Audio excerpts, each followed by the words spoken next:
I now call the December 2nd, 2025 Finance Committee meeting to order at 6:45 PM. Chair would entertain a motion for approval of claims.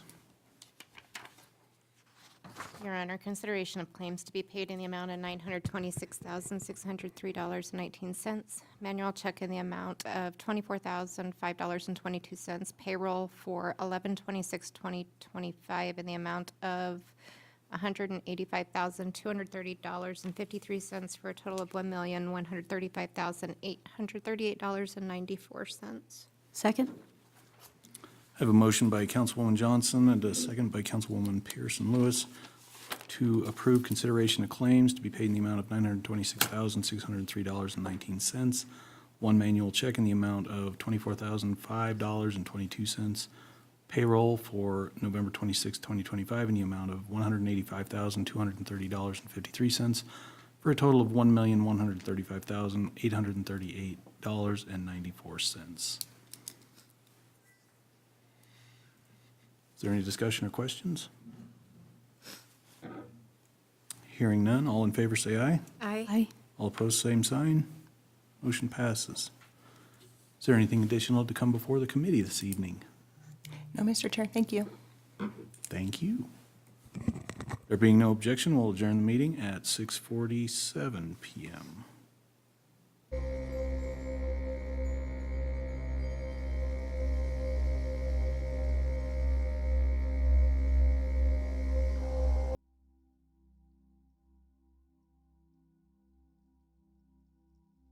I now call the December 2nd, 2025 regular meeting of the Riverton City Council to order at 7 p.m. Councilmember Pearson Lewis has agreed to lead us in the Pledge of Allegiance, after which I will give the invocation. If all could please rise and remove your hats, please. I pledge allegiance to the flag of the United States of America and to the republic for which it stands, one nation under God, indivisible, with liberty and justice for all. Heavenly Father, we're grateful for the opportunity we have to meet here together as a city council. We ask that it please bless us that throughout this meeting we can have our minds enlightened as to those things that will be best to serve the city and to help make life in Riverton better. We thank Thee very much for those who serve in many different ways, whether it be through the military, law enforcement, first responders, and ask that it please bless them as they serve, that they will be blessed with safety and with a greater degree of ability and wisdom to be able to handle the difficulties that they deal with regularly. I ask that it please bless all of those who serve the city of Riverton in different ways in the different departments that we have, and thank Thee for their service and ask that it please bless them with the same. We thank Thee very much for those who serve on this council and ask that it please bless us that we can continue to be enlightened. We say these things in the name of Jesus Christ. Amen. Amen. Amen.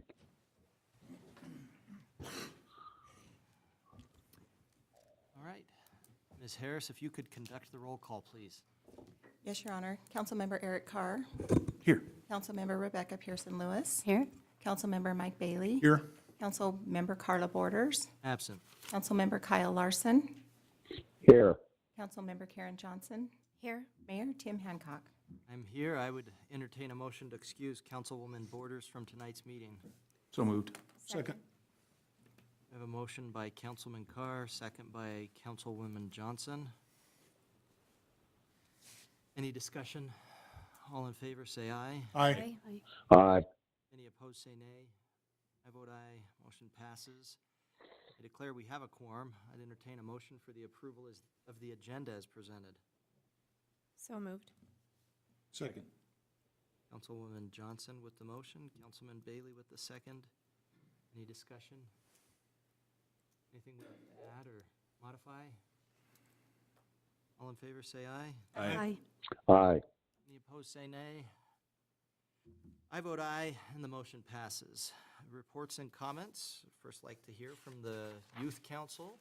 I have some members of the Youth Council here. If you could please step up and tell us your name and tell us what's going on. All right, so I am Royce Hancock. I am the chair of the Riverton Youth Council. So like to thank everybody. We had a lot of people who came and showed up and made comments. Councilwoman Johnson made a lot of comments and was very helpful with the senior center and the Snow Angels program. And we also heard from Carol Harper, and that was wonderful as well. So been a lot of opportunities that we've had and a lot of things that we've been able to do. So with that, I'll kind of have Danny Erb and Hunter Masters help you out. So Hello. I just wanted to say thank you for having us here. It's very exciting to be a part of the Youth Council. I would love to start off with the Thanksgiving volunteer work. It went beautifully, went smoothly. Of course, as I've heard from many times before, not enough plates, too much pie. But myself, Royce, James, and a couple of others were there, and I loved every second of it. It was amazing. The commerce meetings with Caitlin and Capri, who are not here, from what I've heard and what they've been telling us, have been going smoothly. Lots of ideas have been flowing, especially about the anniversary, if I remember correctly, have been just going beautifully. Then we have Aurora and Carol with Go Riverton.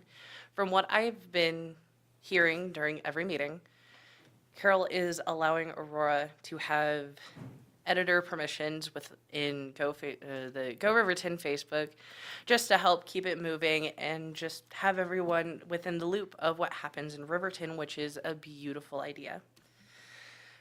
Some highlights that are amazing: a senior center tech day. Basically, wherever is an ideal spot, we can bring elderly from senior centers or just people that want to come out and like go help with seniors and help them learn more about like technology, just maybe even have a coffee date with them, just so they can feel included within our community and not feel like they're cast out, especially with them getting older in age.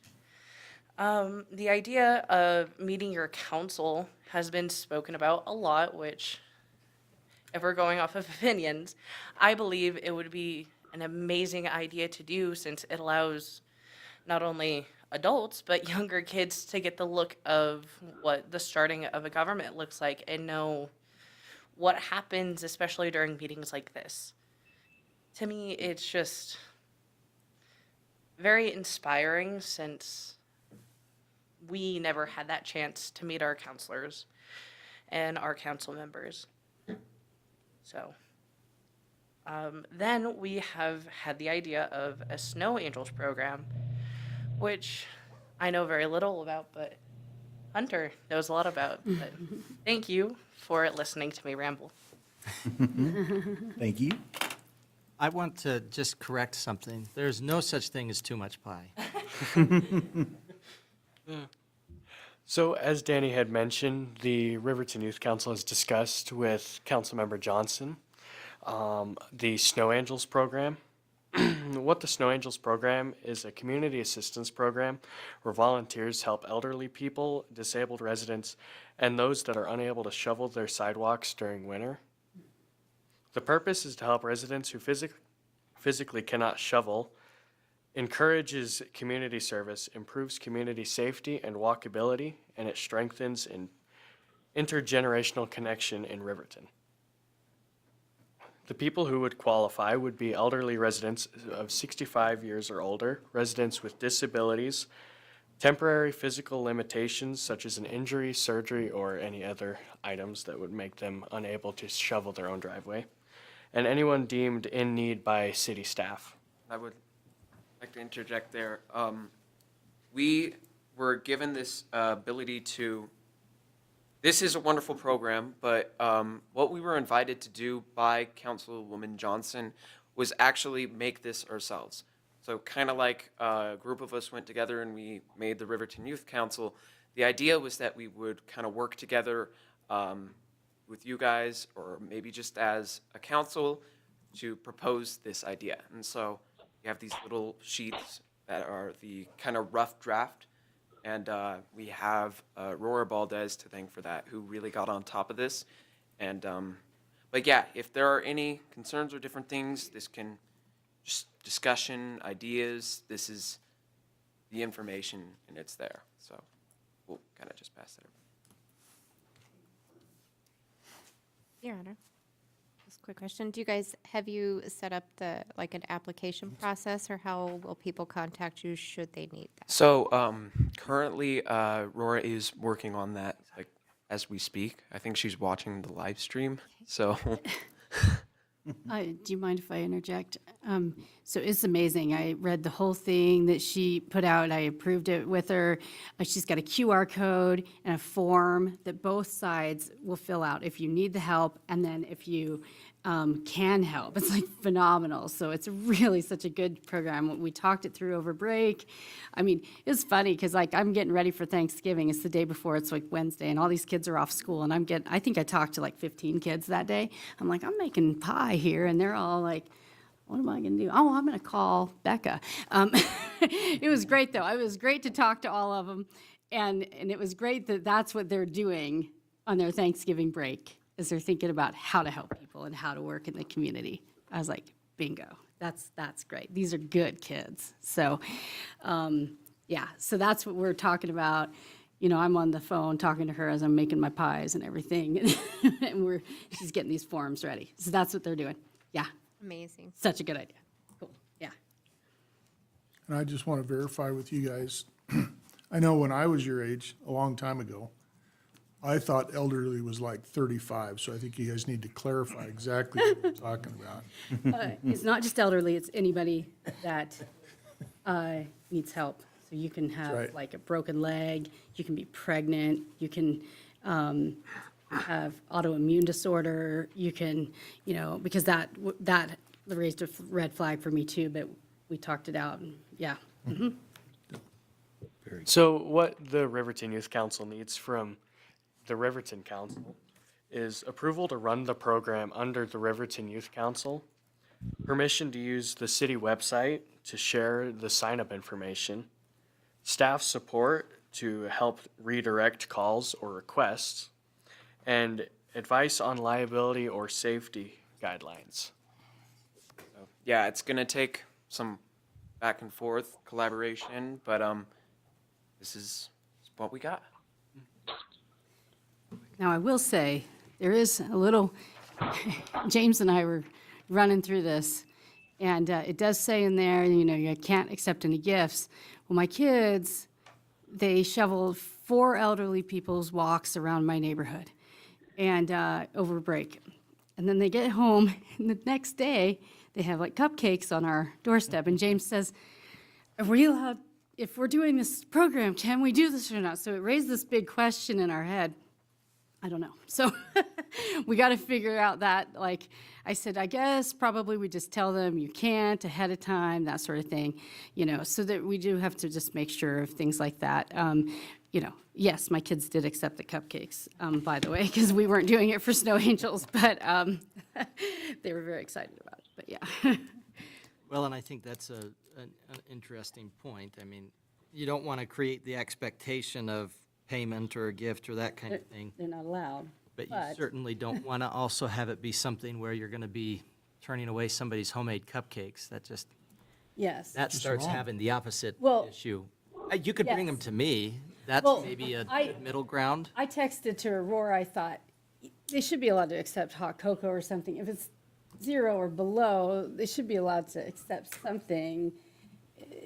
Not an expectation of it, but like, geez, if I'm seeing a kid out there, I don't know. It's a gray line. It's a gray line. Well, and I think the volunteer waiver agreement says I will not receive any monetary payment, fee, or financial compensation. I understand the recipient may offer small optional gestures of appreciation such as bottled water, snacks, hot chocolate, or coffee. We changed it. There you go. I texted her and said, can you change it? They're not required, not expected. There you and go. do not count as compensation. Boom. So I think that. So she did change it, yeah, because I texted her, we were on a drive yesterday, going to the doctor, and I said, could you change that? Because When you have 12 Yeah. kids you're talking to in one day, I can imagine. Yeah, okay. So good, it did happen. Are we, and I also saw here that you have, if I'm a minor, I understand my guardian or parent must review and approve my participation. Is there going to be something signed by parents? So, not sure yet, but we do have the application for people who need this, and then we'll have a sign-up sheet. Maybe, but that's still, The answer is yes. Okay. So is the answer yes? Yes. yes. Okay.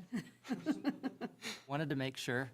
We don't need the parents of the people receiving the Yeah, no. service to approve, though. They might not be around anymore. Okay. Oh, Okay, so liability. Mr. Butterfield, I see that we do have in here a release. I release the City of Riverton, Riverton Youth Council, its members and liaisons from any liability, injury, or damages that may arise during my participation. And then same thing with the recipient. It has a release. What are your thoughts on that? Would this be something we want to visit a little bit with Rick? Mr. Sollers about, or what are your thoughts there? Your Honor, we can definitely talk to Mr. Sollers about it. I'll be meeting with him tomorrow. But I do believe that's an appropriate provision to include when people sign up for the service. They do need to sign that waiver. Lawyers sometimes are Grinches, so I don't know. And I can use that because it's close to Christmas now. Okay. That might be worthwhile to run this by him. Got it. Absolutely. It was suggested when I visited with him. What I provided them was examples from other cities and other areas that already had this program established and running. It's already been reviewed and things through their own communities. And I just asked the kids to take bits and pieces of what works for our community and include our own community efforts to build their own program out of it. And I did suggest that they run it by our city attorney just to make sure we have our I's dotted and T's crossed. But I'm very proud of you guys. I think it's amazing, and I've heard a lot of really good stuff, but I think this is probably one of your first big programs that you've created, and I'm proud and I'm excited, and I think you've done very well so far. So good job. Thank you. So, another thing we do need to talk about is seeing what we can do as the Riverton Youth Council for the Festival of Trees. So if you guys have any information on that. You're talking the CES fundraiser? Yeah. Sean would be the one to contact. I can get you a number. Okay. Or could you get him a number, Mr. Butterfield? Your Honor, absolutely, I can work with them, since that organization is separate from us, but I can get you in contact with their director. Okay. It's a good event to help out with. good. Big fundraiser for CES. So, yeah, great. We also do have one more thing that we're not sure if we will need volunteers because the youth council has had a few people step up in our chair and a few other people within it to do it. It's volunteering for the Wyoming Women's 5-Shot Rabbit Hunt. It's an annual event that's hosted in this year Riverton, but the last few years it's been in Shoshone. I believe this year is going to be the 47th anniversary of the Wyoming Women's 5-Shot Rabbit Hunt. So we're not asking for any volunteers right now, but just letting it be open that if there are any volunteers, that we are going to be able to help there. Okay, that sounds good. Have you been in contact with Mayor Highsmith then, or?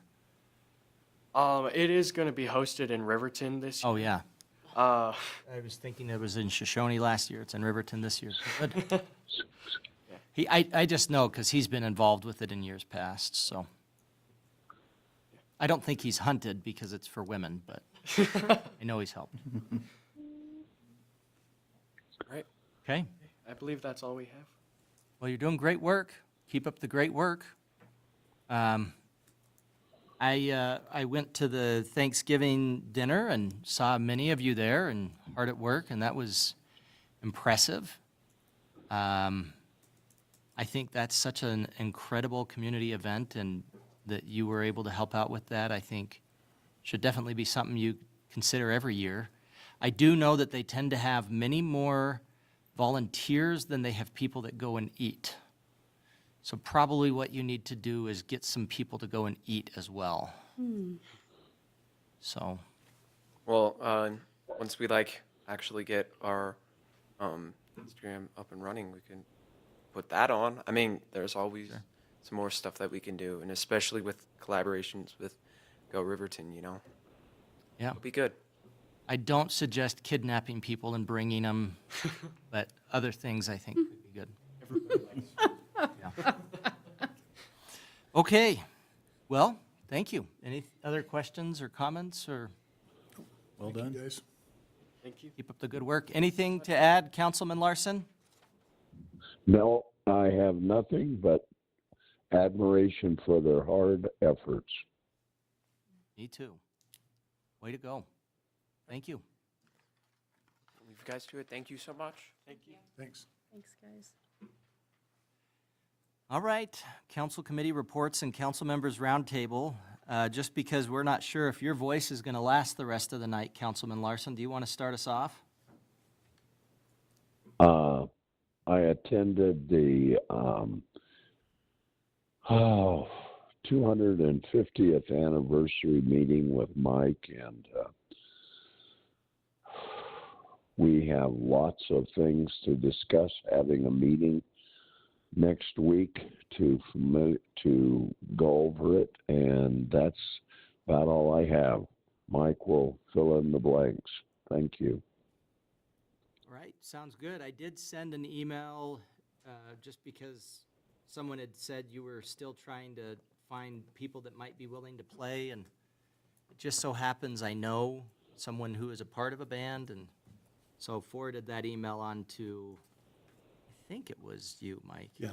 So just FYI, just a possible lead, and they're a good band, in my opinion. All right, Councilwoman Johnson. Youth Council stole my thunder. I attended their meeting. They're engaged. They're excited. They're focused. They're eager to help and create and learn and do, and they're killing it. That was the only meeting that I attended. I did want to touch briefly. I've had some folks reach out regarding the problem property on Elizabeth.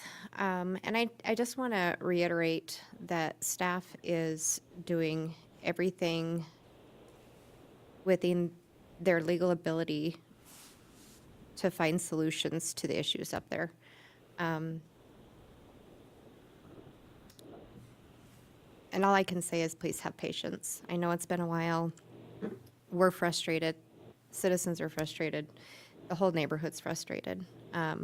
We understand. We hear you. We're working on it.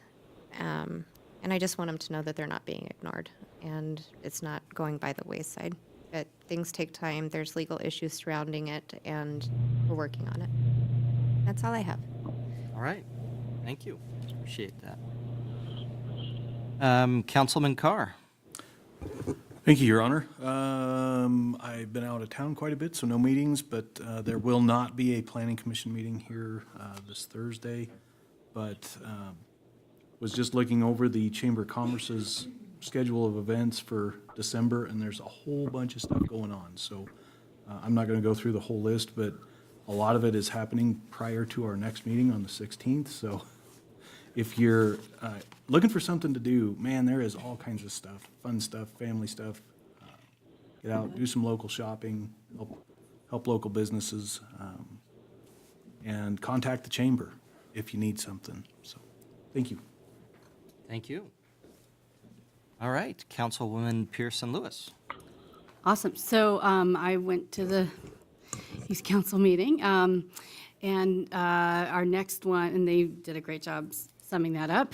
Our next one is tomorrow from 4 to 5 here, if anyone wants to attend.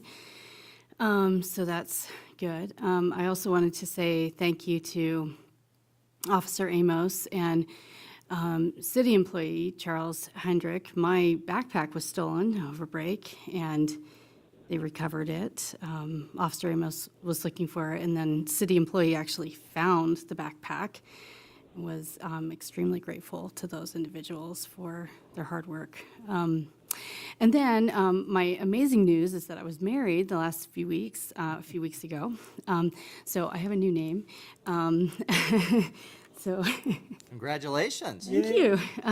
So you're So- not going to be Rebecca anymore? What are you So, going to be? yeah, first name stay the same.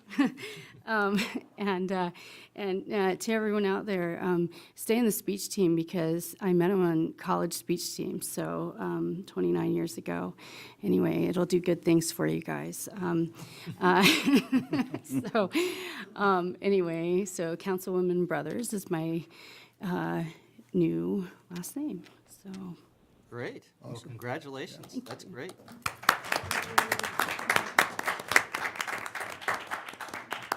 Thank you very much. All right. So, Councilman Bailey? okay, thank you. As Kyle said, I met with Kyle and Carla and Cindy on the 250th Quincentennial Committee meeting, and again, we were brainstorming, and again, we're still looking for any organization or people that want to do any events for the celebration. We've sort of settled on the 3rd of July so that we are not competing for, participation with Lander and Du Bois on the 4th and that kind of stuff. And so we're going to sort of do our shindig on the 3rd. And our plan is to have a parade and probably starting around midday, have some kind of a meal in the park and events.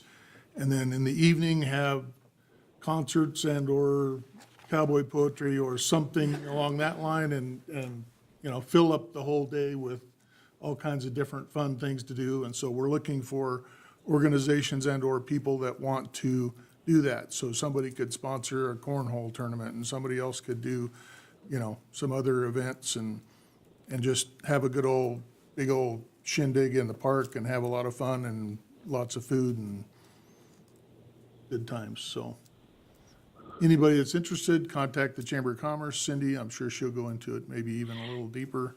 But Look, here she is. it's I think it's going to be a good time. So I also participated in the Thanksgiving community dinner. It was amazing to see the amount of volunteers we had. I think well over 100 people. Again, the Youth Council, Key Club, Kiwanis and Rotary, and, lots of local restaurants contributed food, and Alma Law and Jack Schmidt cooked turkey and stuffing and potatoes, and we made the green bean casserole that was sponsored by Rotary, and I think a few of the banks helped pay for pies, and Smith's and Walmart and all of them donated, and Brown Sugar Roastery donated all the drinks. And so I think it really was a good example of how a community can come together and really serve and offer things for our community. And I think I didn't get a final count, I had to leave before we were totally done, but I think we served 350, 400 people range, Thanksgiving dinner. And we had plenty of food left over because they sort of had us planned for 600 or 700. So there was a lot of leftovers passed around, I think. So it was a great time and a cool thing to watch. The Festival of Trees is coming up for CES, which again is a really cool community organization that serves people with disabilities. And I think they're doing their family night on Thursday, and then the Festival of Trees is on Friday. So anybody that would like to participate in that, it's a great event every year. Gets us all kicked into the Christmas season and is a good time. So, and then I want to thank all of the law enforcement in the county for doing a saturation patrol around. there was just blue and red lights flashing all weekend long after Thanksgiving, and so, You noticed that, huh? yeah. Not behind me, obviously. I don't know if that's obvious. Yeah, so. But I think they were out there checking people out and see, so I haven't seen the results yet, but you couldn't drive anywhere on Main and Federal and not see lights flashing the times that I was out going to and from work or whatever, so I think it's great. And then, of course, we had a little snow this weekend and the city crew was out. I went into work at like 6:30 and they already had snow plowed on Main Street and Federal, and it's great to see they were getting out, getting ahead of that, so I think that's all I have. Thank you. Great. You know, the Continental Congress didn't actually approve, they approved the Declaration of Independence on July 2nd. Oh, so there you go. Just saying. You could theoretically celebrate on the 2nd. Or the 3rd and just Or the split the third. difference. Split the difference, there you go, that's right, so. All right, Mr. Butterfield. Thank you, Your Honor. I do have a few items to work through. As a reminder, WAM will be holding its winter conference this upcoming February 11th through February 13th. If you as a council member would like to attend, just let me know and we can get you registered and accommodate your needs. I also want to make note that there will be a Fix Our Road Citizens Committee on December 8th at 11 a.m. And that will be in the bullpen area. And as always, I sound like a broken record, but we love it when the public comes to that meeting and all of our committee meetings. So the public are invited to attend. What time is that? That would be at 11 a.m. And if you have an area that you feel like is a problem area in town, that's one of the best things that you can notify and make sure people know about it. That's absolutely right. And they are working through priorities. I know Mr. Toman has been working with his team and my committee on construction priorities for next season, but there's still opportunity for our residents to come and talk about areas that they see as a priority. There will be a public meeting Tuesday, December 9th at 2 p.m. This is to discuss, excuse me, funds that we have received from the Wyoming Water Development Office, and then also the West Main Water Line project, excuse me. This is a very significant project. As you remember, we've applied for drinking water state revolving loan funds to support this, and then Mr. Toman and his team have been successful. Wyoming Water Development Office. This project will be about $9 million, and this is an opportunity for the public to come and discuss it. Just today, I spent a little over 45 minutes just talking to Mr. Toman about this project. He's put in a lot of time and will continue to do so as we work towards a successful project. And as a reminder, this will coincide with a YDOT project. The idea is we'll upgrade our infrastructure while the state is upgrading its surface infrastructure. So that will be December 9th at 2 p.m. here at the council chambers. There will be an airport board work session on December 19th. That'll be at 8 o'clock here in council chambers. And Mr. Toman and his team are working with the airport board on rates and charges and doing an analysis as we've discussed in previous council meetings. But there will be a work session that day to continue that discussion and allow the board to really look at the details of rates and charges. Turning to some fun activities in the community, I know there's so many things going on. I'll just highlight a few, but the community tree lighting will be December 6th. That'll be this weekend, and we hope that folks enjoy that. That's a tradition that's come for the last 5 years or so. So that will be this upcoming Saturday, the 6th. I also have it on good authority from Mrs. Claus that Mr. Claus is giving his reindeer a break as he's working through the state of Wyoming and doing some last-minute preparations. And so instead of using his reindeer, he will be flying into Central Wyoming Regional Airport on a helicopter and making a quick stop. But we do want to invite the public while Mr. Claus is there They'll have opportunity to see him land in the helicopter and then enjoy opportunity to talk to Santa Claus. There'll be candy canes and hot chocolate.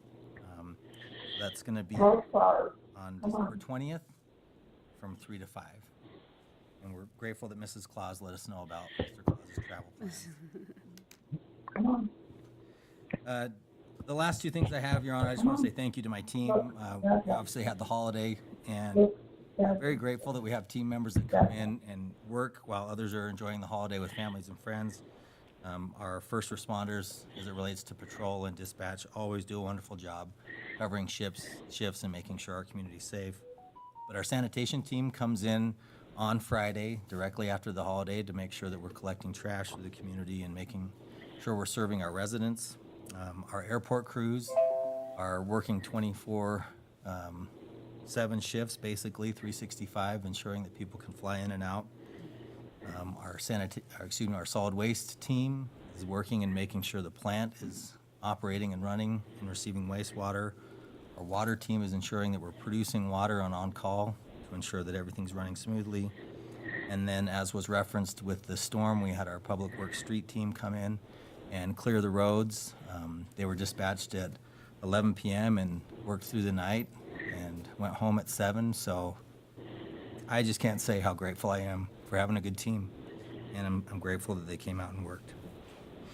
Last thing is the police department just wanted to say they wanted to give special recognition to our fleet department, because with the change in temperature, some of our vehicles have had some issues, and immediately they work on those patrol vehicles and get them out into service, and they publicly wanted to express gratitude for that, because as they patrol our streets and make sure our community is safe, they do need the support of our fleet team, and they wanted to say thank you for that.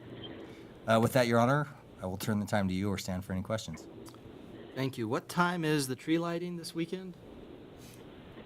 Your Honor, I don't have that time. I'm going to say dark. After 4 o'clock. We'll be there.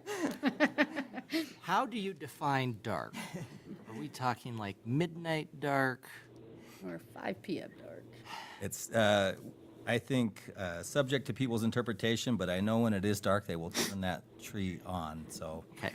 I apologize, I don't have that time. 5:36, something like that. Okay. All right, well, that sounds great. Thank you for letting us know about that. I'll put that in my calendar. I know that I had reached out to you about that, and I appreciate you letting me know.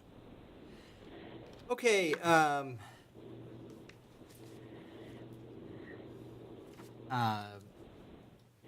I guess first, and this is maybe just a personal note from me, but I've known Jerry Kinsler for a long time. Runs Jerry's Flowers and Things, and I just think he's been an incredible person. And I appreciate him, and was saddened to hear that he is intending on retiring. He deserves it. He's been in business for a long time. I think it's probably been longer than I've been alive. No, I don't think so. I'll have to ask him. Pretty close. It's been a long time. And so he's really, I think, been an institution for Riverton, and it's going to be some big shoes to fill. We'll have to see how all of that goes, but just wanted to note that, yeah, if you drive by and see it says 50% off, that's because Gary's retiring. So we'll miss him. He does tell me, though, that him retiring doesn't mean he's retiring from public life. I told him when my office hours are, and he's going to be there pretty regularly, I guess. So, there you go. He threatens that. I don't know. Somebody's got to keep the line down. I agree. Had the opportunity with the Good Samaritan Center, or Good Samaritan Center, that they actually, the Help Center, the Riverton Help Center, most of their funding comes from the Good Samaritan Center. And so I had the opportunity to go out and do some bell ringing for them with my wife and my children at Walmart, and it was a lot of fun. It was cold. It was very cold. It was the Friday after Thanksgiving and the Saturday after Thanksgiving, and it was cold. But I will say that I'm always impressed by how much people are willing to give to others in need in our community. And I just wanted to thank everybody who stopped by and said yes to a candy cane and said yes to a donation and care about the people in our community in a lot of different ways. And I think that there's a lot of good people in the community, and I appreciated being able to meet some of them that I don't normally see. Because I don't sit in front of Walmart for 2 hours, generally speaking, on a Friday or a Saturday. So, also had the opportunity to attend the Thanksgiving dinner. Wasn't there very long, but I was impressed with the quality of food. It was good, and we had a lot of people that were there and a lot of help. So, thank you to the Youth Council again and for all the organizations that made that happen. That's a highlight of the year every year, and I certainly appreciate it. Also had the opportunity to attend, Trinity Lutheran had a speech competition, and had the opportunity to go and judge that. We had all ages, and I think I had the minimum age and the maximum age in my group that I had to judge. So I went from a kindergartner who, it was funny because the way they're told to do it is if they don't remember, they're supposed to look at the person and nod, like, I need the line now. It was very cute because she was just, she did it a lot. It was so fun to see some of these children of our community members, and I loved it. And all the way up until we had an 8th grader there, and boy, they did a great job. So we have some good children in our community who are really wanting to express themselves well and want to be able to learn about the meaning of Thanksgiving, and it was impressive. So I appreciated the invite, and hopefully I'll be able to do that again in the future. I think I already reported on the FCAG meeting. That was before our last meeting, so I think that's it in terms of my reports. So we'll head to communication from the floor. Anyone in the audience wishing to address the council on an item that is scheduled for a public hearing, we'll make sure that you have an opportunity to speak during that public hearing. If you want to speak about an item that is not currently set for a public hearing, when that item is called, I would definitely encourage you that when the time is appropriate, get my attention, ask for a few moments to speak, and I'll try to give you some time to speak during that discussion.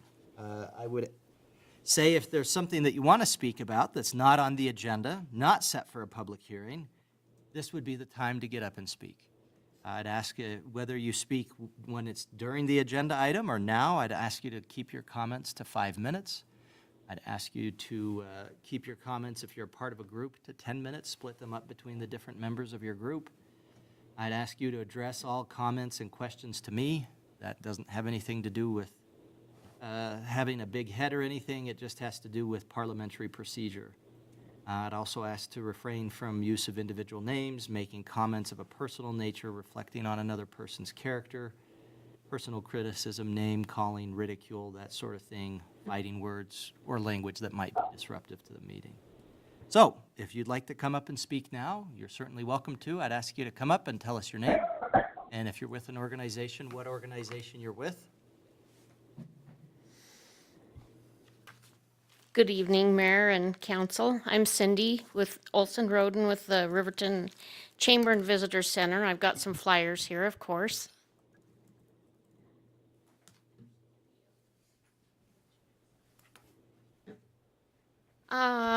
Couple of things. The tree lighting, I looked it up. They're gonna start the activities or festivities begin at 6. Tree will be lit at 6:30, if that helps anyone. And I appreciate Councilman Carr talking about the calendar that we put out on the Facebook page. We have been producing a events calendar the chamber has, and we do a couple of things with that. We have one business owner that prints those up and laminates them, and we try to get them out on tables at restaurants, and they're a trifold, so they're 3 months worth. Then we take each month and print big posters, and I get those to the 4 major hotels, and then we have some various ones. We just now started posting it on Facebook. It's really hard, and the youth council will find out, keeping up with all the events and trying to keep it current and whatnot, but we do our best, and there is a lot going on between now and the 15th, so you can always look on our Facebook page for that. I wanted to thank the council for declaring a Small Business Saturday proclamation. That was much appreciated by all small businesses. Well, I guess it's the Small Business Saturday proclamation. That was nice to hear about that. And then for the youth council, I actually had a meeting with Carol Harper today, and we're talking about how the chamber can help them with the resource guide. So we'll do whatever we can to provide information and do work together with that and collaborate. And then I also spoke to her about the emergency preparedness plan. I've wanted the chamber to be a part of that in the sense that, you know, let us be a resource or a point of contact or something, because we do have a lot of people that still go to the chamber, call the chamber as a reference for information. That was kind of the thing that people did before the internet. And so there's still we get some pretty funny phone calls there at the chamber. So, yeah, we'd like to be a part of that. So, you know, if there were something to happen here catastrophically, hopefully the chamber would be able to step up and it even be just a resource center for information if that was whatever we needed to do. So, the flyers that I passed around, I don't know if everybody got them. We've got our Shop Local promotion. That's the green one. We had our first winner last week. We've got participating businesses. There's 21 of them. You go and shop there. If you buy something $30 or more, you turn in the receipt to the chamber, and each week we have a drawing for $250 in chamber bucks. So shop and turn in your receipt and see if you can win some chamber bucks. So that's 5 weeks of drawing. So tomorrow we'll have our second drawing and so forth until Christmas Eve. So this Friday we've got our lunch and learn.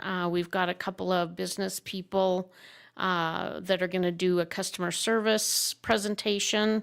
So I'm excited for that. I think that's a good one to have at least once a year. Send your employees, brush up on some basic customer service skills, because that always needs work, I think. I got 2 people that were recommended through others saying, you know, these 2 businesses really do a great job with their customer service. So it's a mother-daughter team and 2 different businesses in Riverton, so it'll be fun to see that. And then we've got a round table with the Bootstrap Collaborative next Tuesday, a week from tonight, at 5:30. We had sent out surveys, and Jet Odell with Bootstrap had sent out surveys for businesses to talk about all different points of, you know, things that they struggled with and whatnot. And so he's putting all the survey results together, and then we're going to have a round table up at the Bootstrap location, which is the Breton building, next Tuesday for about an hour and a half, and just talk about what kind of problems, you know, businesses face, small businesses, and see what we can come up with. So I'm excited for that. I've already got our legislative event set for January 2nd. That's where we get the county legislators together, and you can sign up for 20-minute sessions. I'll have that out probably here in a week or 2, but I just got the date confirmed with most of them yesterday. It's kind of an odd day, but it's only time I can get all of them or most of them together before they start heading to Cheyenne. So lot going on. So any questions for me? Anyone? I was just going to note for your first Friday Lunch and Learn, Jerica Little, she just was recognized as the inaugural Heart of Hospitality Award from the Wyoming Hospitality and Tourism Coalition. Yes. So that's pretty cool. It is. Statewide award here in Riverton, and she was the one recognized, and you get to talk to her about customer service. So Yes. So it'll be interesting. Then her mom is Chris Kraft. She works at Plains, flooring and windows, and so I'm sure it'll be a great presentation. Send your employees or come yourself, or it'll be a good day. And the depot's gonna do lunch, so Perfect. for us. So yeah, Very nice. All right. that's all I've got. Yeah, Your Honor, when was the legislators meeting? it's gonna be January 2nd. Second. At the library from 9 to noon. And we'll get an email out explaining, how to sign up for a session and whatnot. Be very similar to last year's. Seems like everybody was in favor of how that was set up, so. Yep, that's our plan. If you have any suggestions, I'm open to those as well, because that's kind of an inopportune time to be able to talk to them and get a face-to-face visit. And so if we can make it any better, for anyone, any business, let me know. So, all righty, thanks. Thank you. I appreciate it.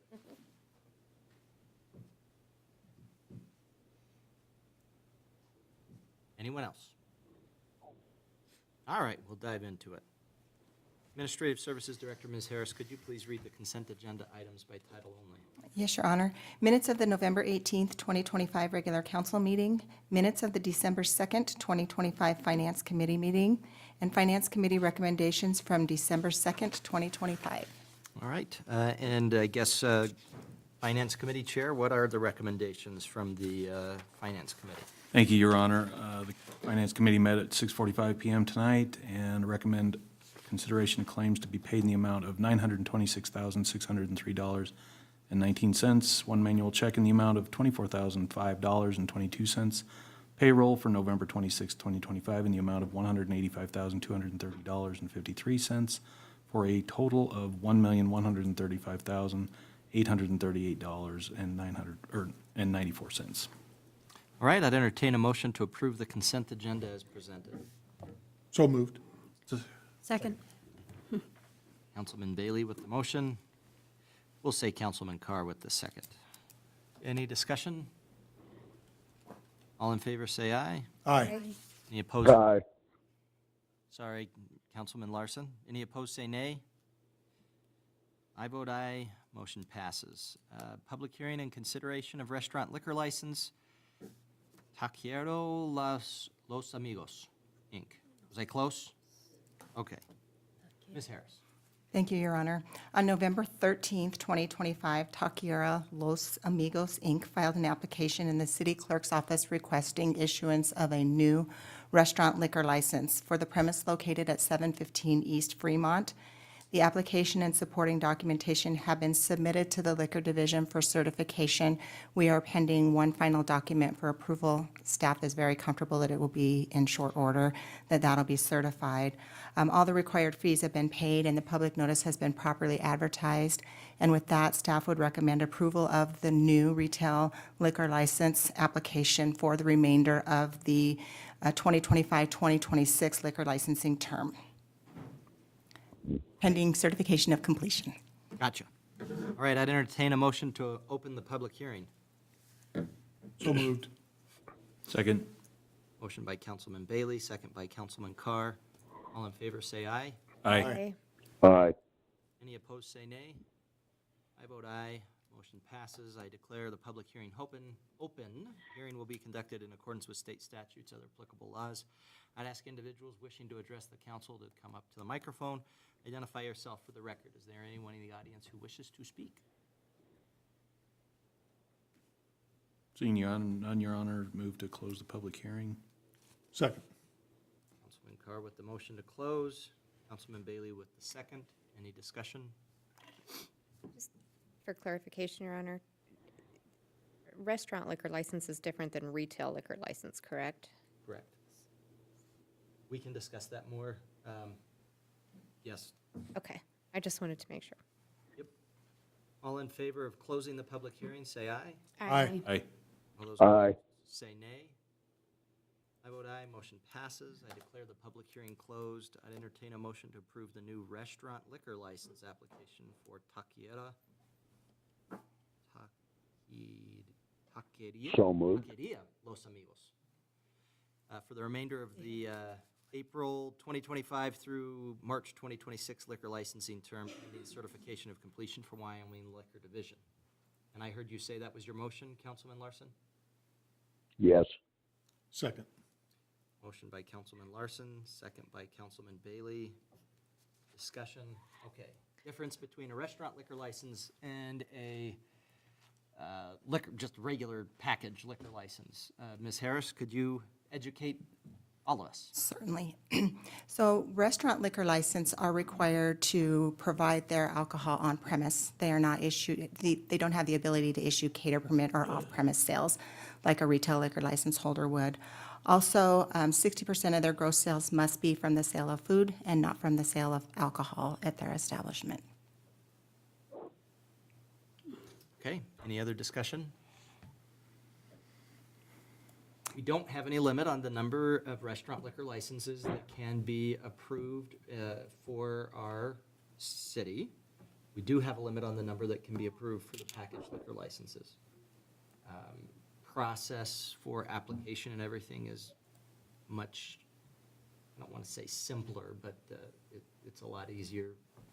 The requirement is you have to have what percentage of the 60% must be food sales and not alcohol. The other thing with the restaurant liquor license is that the sale of alcohol will cease at the time that the kitchen is closed and the restaurant is closing as well. Good point.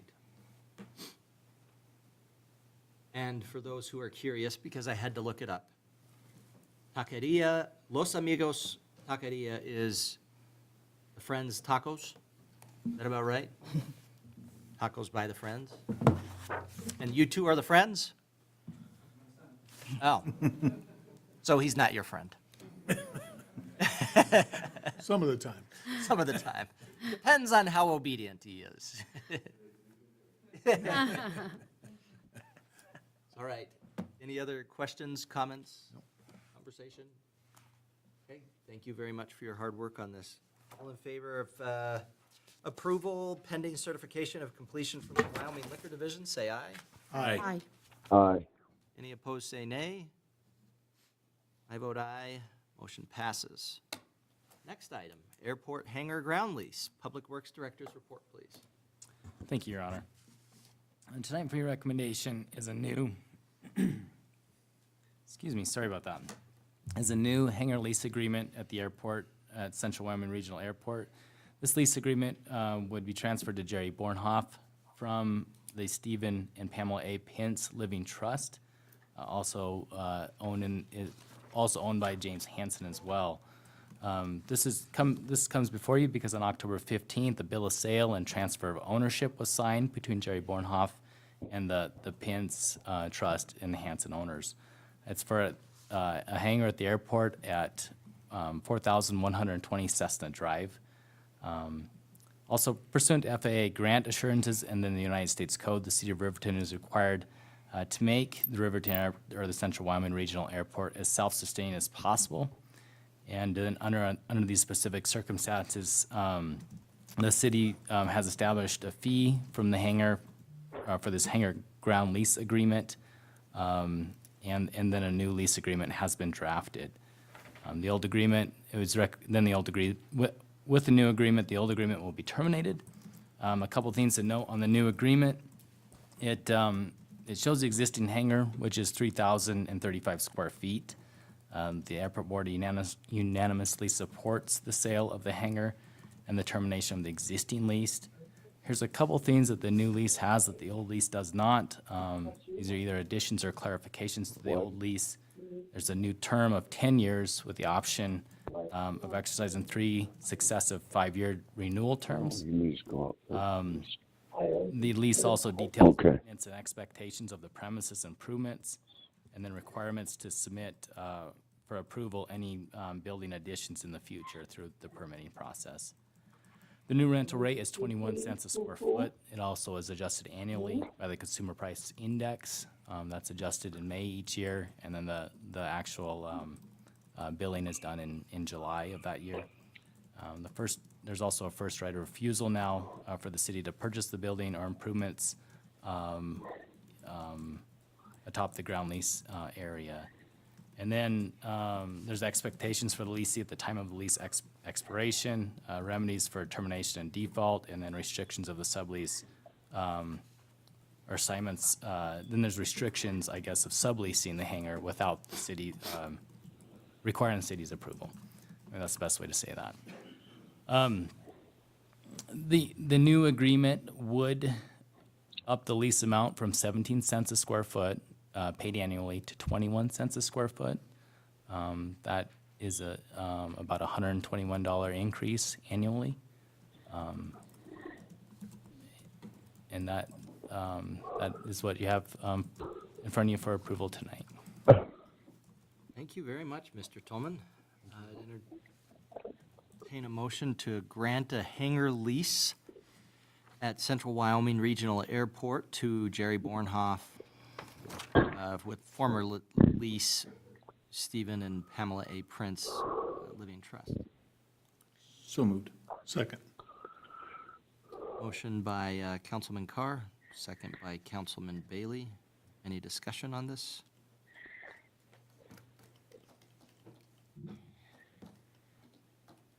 Thank you for the changes. I think considering some of the, just some of the things that we've seen with leasing up there, these were all very appropriate and make sense. I appreciate you being forward-thinking with them. Thank you, appreciate it. Any other discussion? All in favor, say aye. Aye. Aye. Any opposed, say nay. I vote aye, motion passes.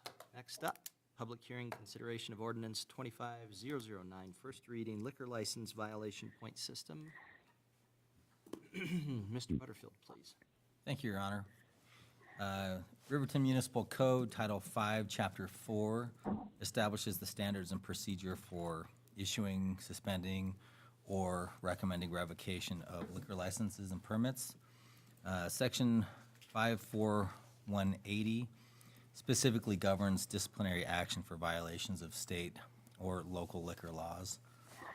The section currently authorizes the governing body, following a hearing, to impose progressive penalties for violations of any laws, city codes, rules that relate to liquor licenses within a 3-year period. And I think it's important to note here that the current ordinance or code allows the council to have that hearing once a conviction takes place in a municipal court. The city council discussed this section as well as other items as it relates to our liquor license codes on October 14th, its work session. From that discussion, the council directed staff to prepare an ordinance to change Section 180 and to provide a points system as it relates to violations of the liquor license codes or laws. This ordinance that's proposed to you tonight does just what you have requested. However, as a governing body, you have opportunity to consider some of the language proposed and then obviously make changes or adjustments as you see fit. I won't go through the entire ordinance, but in brief, what this ordinance does is it adjusts Section 80 and provides for that point system and ascribes penalties as it relates to the accrual of points. I would like to note that the points are only ascribed after a conviction occurs in the court. So if there is a violation and a ticket is issued, the licensees have opportunity to be heard before the municipal judge. Depending on how the municipal judge rules, if there is a conviction, then it goes into provisions that are before you tonight. The new ordinance proposes various values to the violations of state statute or municipal code. Obviously, as the council, you can choose whether or not the ascribed point values that are proposed are appropriate or if they should be adjusted up or down. The ordinance also ascribes penalties for the accrual of points. In brief, if a licensee, after conviction of a violation, receives 25 points as it relates to the table that's in the proposed ordinance. Within a 12-month period, there will be a $250 fine, and also the licensee would bear any cost for a hearing if requested, and I'll go into the hearing component in just a moment. For 50 points in the 12-month period, the licensee would receive a $500 fine and also would need to cover the cost of any hearing. For 75 points within a 12-month period, the licensee would have their license suspended for not more than 3 days. For 100 points within that 12-month period, the licensee would have their license suspended for not more than 5 days. And then finally, it is declared by the ordinance that if a licensee is, if a licensee has its license suspended 3 times within a 12-month period, it would be constituted as a gross violation, and the council then may authorize the city attorney to file a petition to the district court pursuant to state statute to revoke the license of the licensee. By statute, you as a council do not have authority to revoke a license, but the court does. By statute, you have opportunity through the attorney to make that recommendation to the court, and that's why it's outlined as such in this ordinance. I referenced that there is an opportunity for hearing, so the process whereby the points would be ascribed, again, it comes after a conviction in the municipal court for a violation. Once that conviction occurs, the court has 30 days to notify the city clerk. The city clerk then has a time frame to notify the licensee of the conviction and the potential points that would be ascribed associated with the specific violation. The licensee then has opportunity to request a hearing to provide further information or to contest the attribution of points. The city administrator or their designee would select a third-party, unbiased hearing officer to conduct that hearing pursuant to the administrative hearing laws in the state of Wyoming.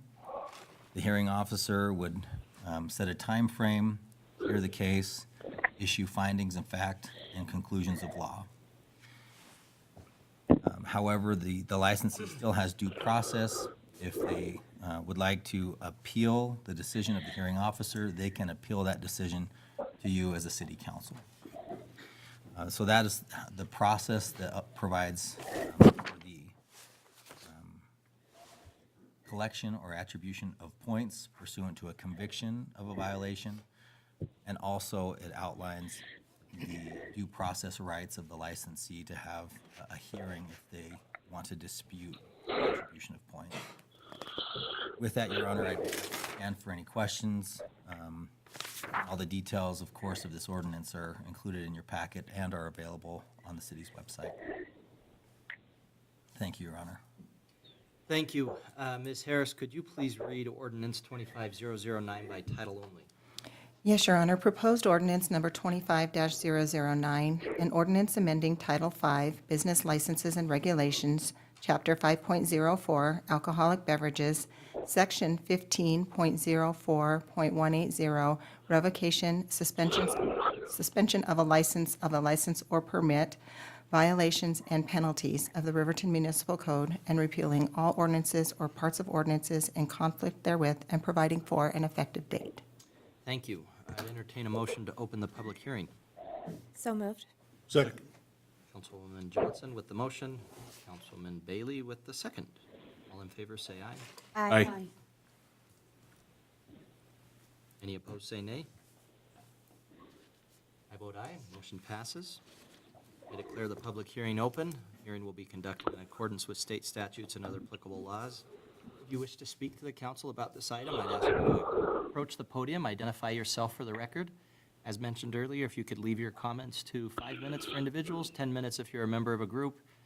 I didn't note this, but I usually set a timer on my phone, so if you hear it beeping at you, that means your time's up.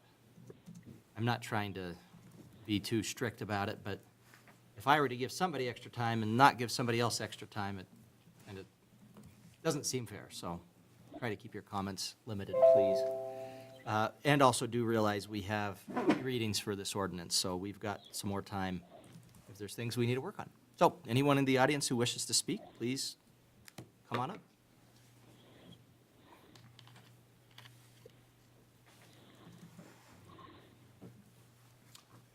Good evening. My name is Rafael Delgadillo. I'm the owner of River City Rendezvous, a bar package store at 910 South Federal Boulevard across from the County Fairgrounds. City has every right to make sure that every business conforms to the law, follows the local ordinances, and isn't a problem for the city. I looked at this and I had a couple of questions regarding the wording, and I need clarification. Great. First of all, it's a violation to serve an intoxicated person. I understand that.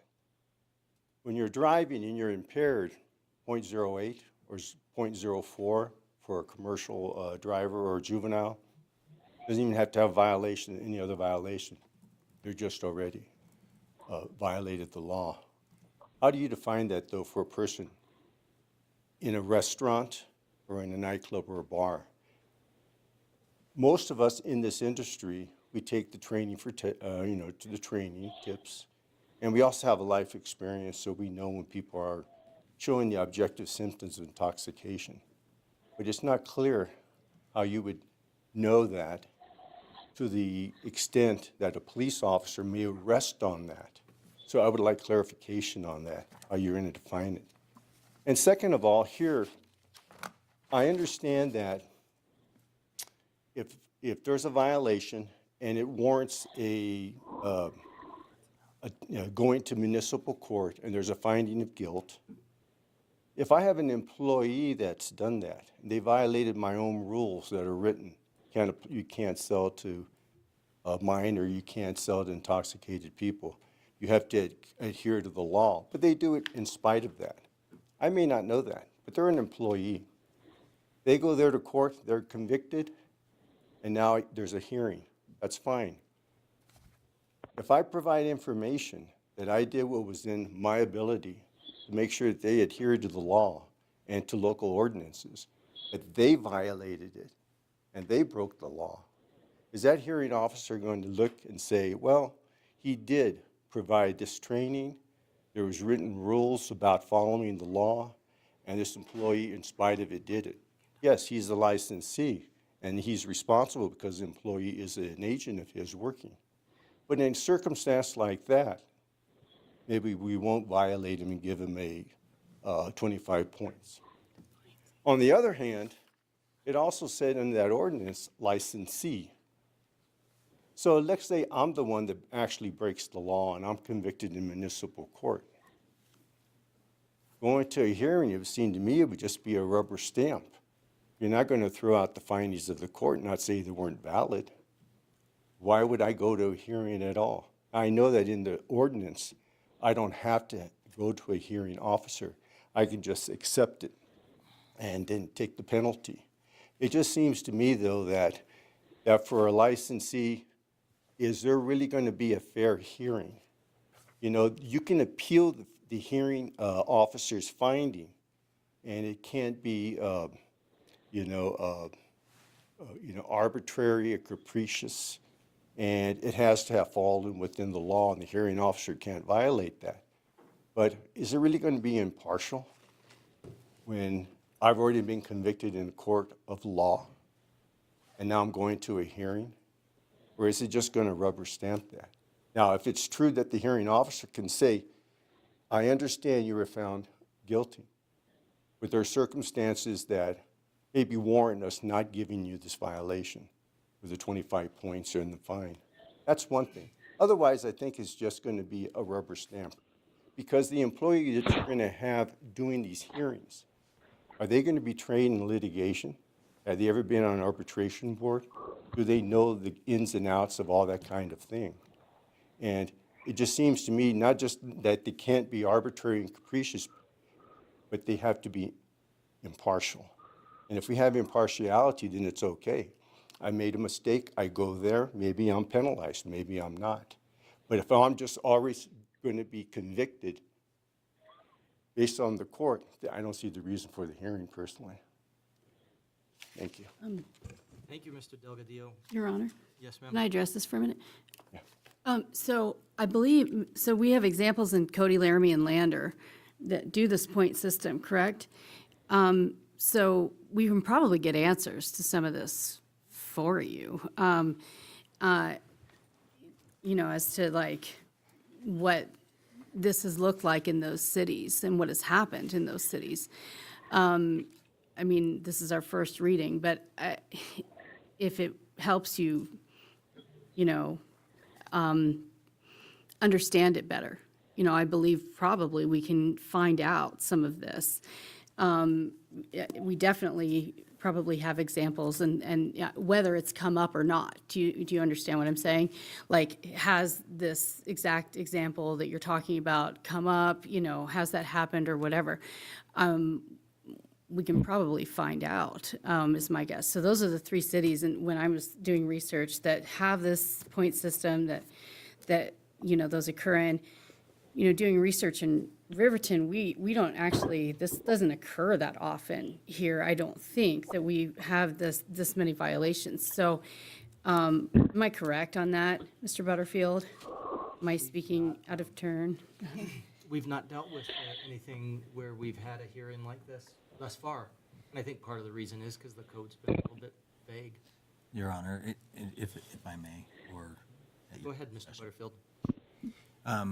I'll answer a few of those questions if I can provide a little bit of information. As it relates to our current process, you as a council have not, to my knowledge, had a hearing as it relates to the additional penalties that you may ascribe to a licensee after a conviction of a violation. So my understanding is that hasn't happened, even though that was currently within your right as a council.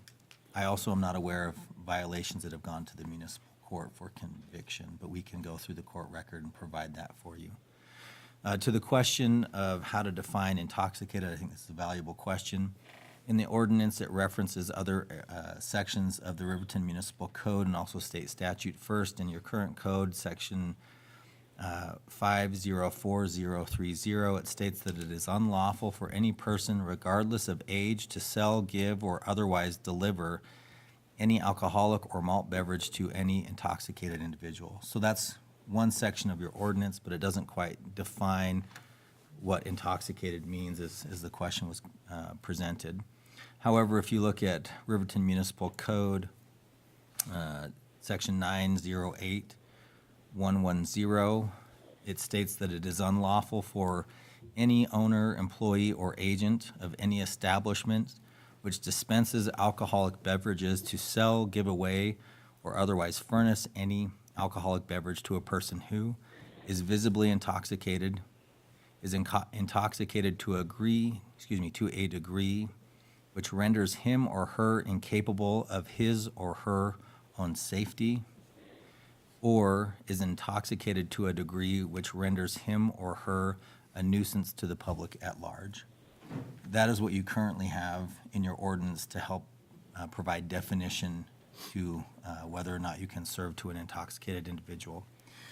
When it comes to state statute, the reference specifically goes to drive-in establishments where this is statute 301, and it states that no order shall be received from nor delivery made to a person under 21 years of age or an intoxicated person in the area. And again, that is specific to the drive-in area. So as it relates to violations of statute or municipal code, those are the references. If it's found that licensee violates that, then are issued a citation, that would be the definition.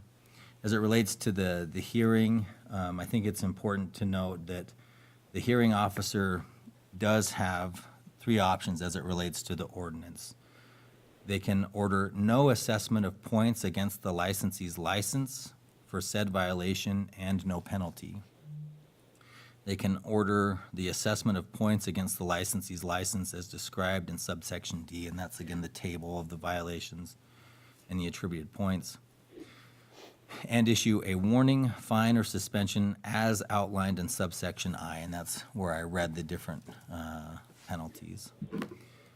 The third option for the hearing officer is order the assessment of points against the licensee's license as described in subsection D, and order no penalty due to mitigation of the violation by the licensee. So in the instance that the licensee does try to make reparations or whatever the specific scenario is, the hearing officer by this ordinance has the ability to take that into account as they prepare their findings of fact and conclusions of law and ascribe the penalty. I think it's important to note that should the hearing officer, who again is a third party, not part of the city, act capriciously or arbitrarily, the licensee has the opportunity to come to you as a city council, and it states specifically that you as a council in that appeal should consider if the action of the hearing examiner was arbitrary, capricious, or otherwise not in accordance with law, without observance of the procedure required by law, or unsupported by substantial evidence. I hope that helps provide at least a few of the answers to the questions posed. Okay, And- thank you.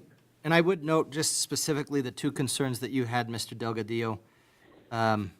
First off, I agree with you about how you would know that someone's intoxicated.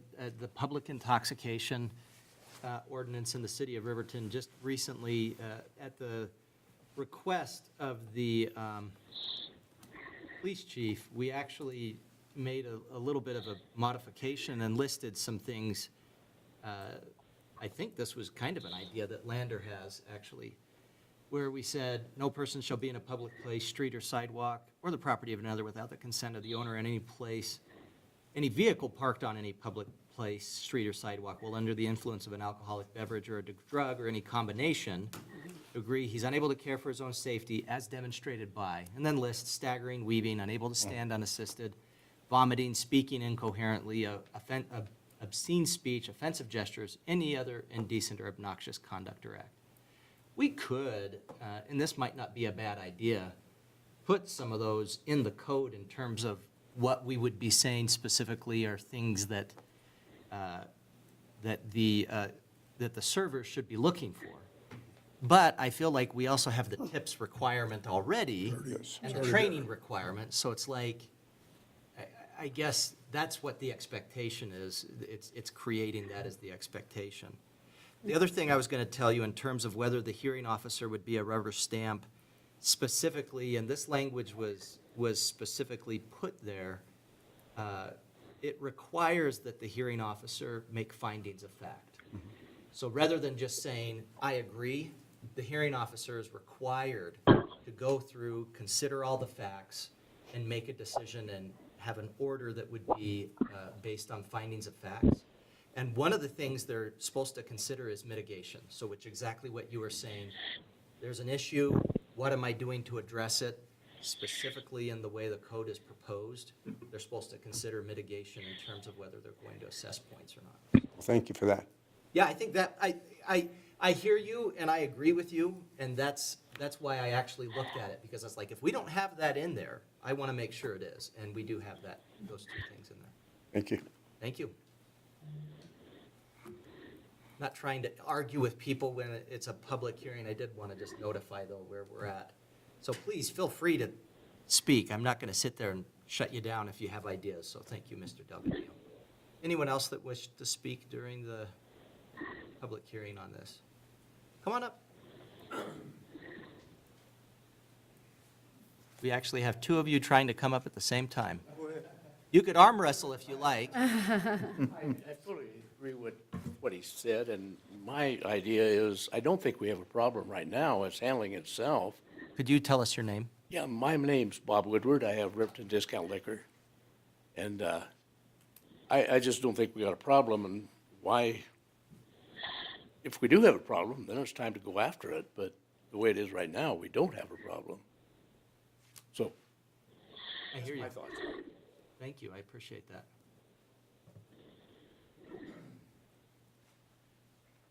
My name is Pascual Martinez, and I don't have any dog in this fight.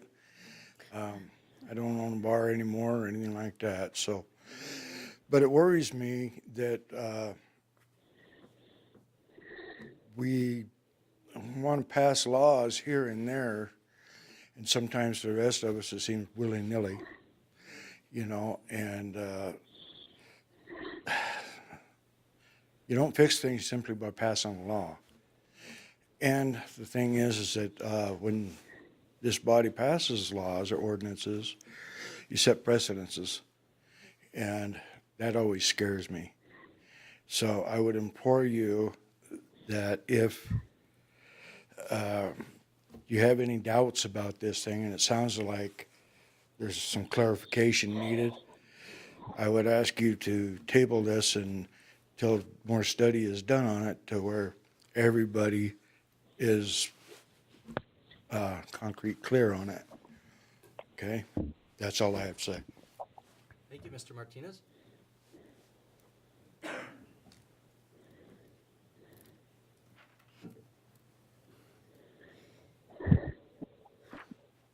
My name's Tyler Smith. I own Livestock Liquors. Is there anywhere on the website of the city that we can look at this ordinance? Or where do I go to do that?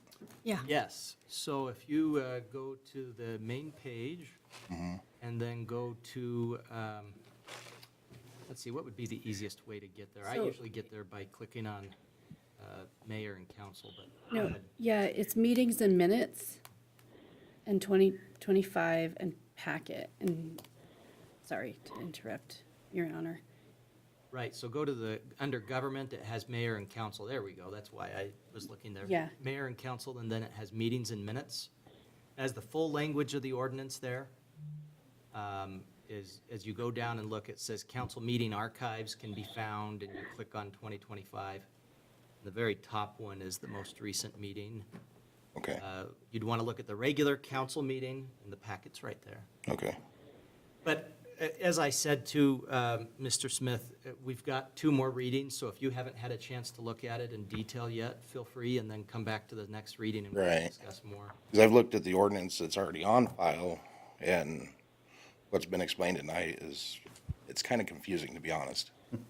I hear you, and I think part of what we're trying to do is make it less confusing, because the way the ordinance is right now, it just says, if you have any of these violations, you can be held responsible in any of these ways. Right, And so part of the purpose of this isn't to try to, and I appreciate what you said, Mr. Woodward, but, you know, go after anyone.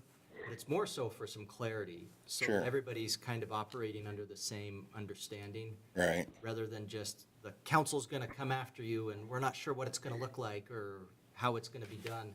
right, It's really trying to make it so it's not arbitrary and capricious. Sure. It's got some set boundaries. right. Well, and I remember that work session. I mean, there was a lot of things that were brought up that they're hearsay.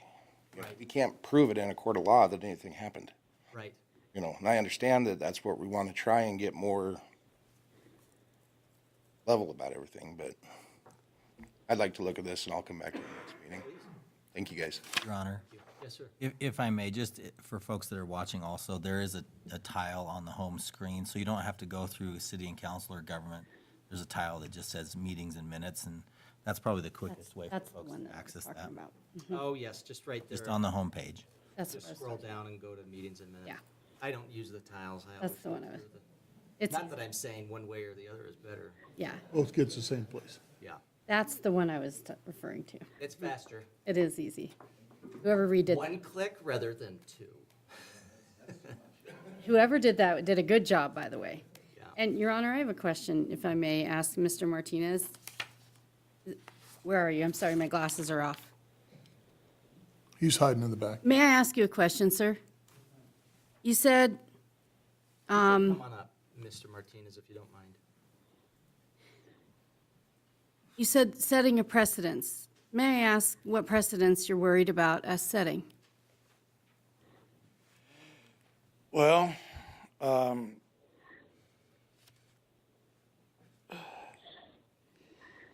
precedence I'm talking about is when sometimes people will look back on these laws and they will pick parts of them out and then use them to build more laws.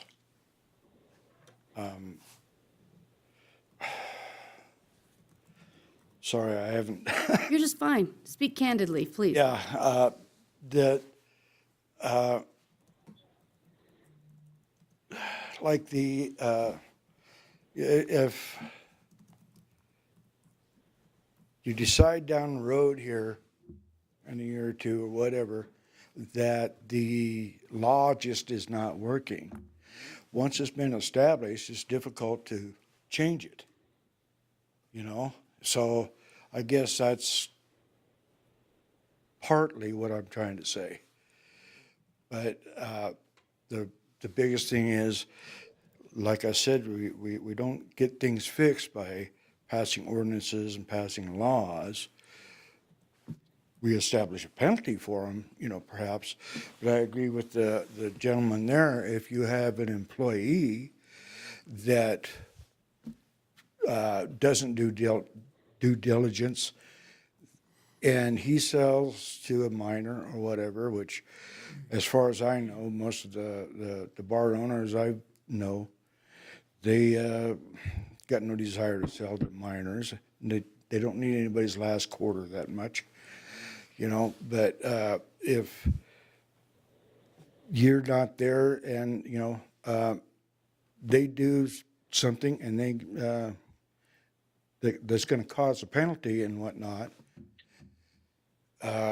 is it fair for the license holder to, you know, if it happens repeatedly, yes. But if it happens because one of the employees, and believe me, it's hard to get good help these days. But, you know, and it's a very real concern, is what I'm trying to say, you know. And once you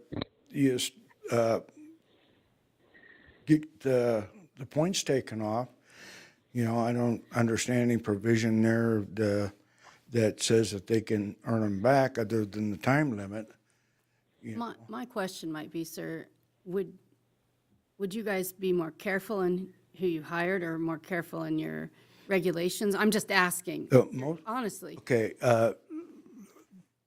First of all, I don't have a liquor license anymore. I sold mine Oh, okay. years ago. But I do remember the problems associated with a lot of things, and employees especially, you know. And I've had to let some go. Okay. You know, so I mean, it does happen. Sometimes you don't see those things, but Okay. like serving people after hours. I don't know if you've ever been around a bar at closing time, but most bartenders are plumb ready to get everybody out of there and go home. You know, so I guess the real reason I'm nervous about it is because I'm sorry, I'm not articulating myself very well, but once you put these things in place, then they're, like I say, they're difficult to repeal if you find things that are not working out, or if the thing wasn't worded to everybody's satisfaction. I mean, we already have laws that are in place. The only thing I see on this is just a way to keep track of violations. But other than that, I'm just pretty much against trying to fix things with passing ordinances, you know, because, I mean, the city has already the authority to refuse to redo anybody's license. So I'm just questioning why we have to have another law, another law, and another law. Okay. Thank you, sir. Okay. Appreciate it. Your Honor, I agree with Mr. Martinez in the fact that I think my number one thing I have written on here is, like, I think if we did do this, my caveat would be that we write in there that we should reevaluate this 1 year down the road or 2 years down the road. as a serious point of just, does it work or does it not, if we do decide to put this into place? Your Honor, point of order, can we discuss it after public hearing? Oh, yeah, We can thank do you, that. sorry. Is there anyone else in the audience who wishes to speak?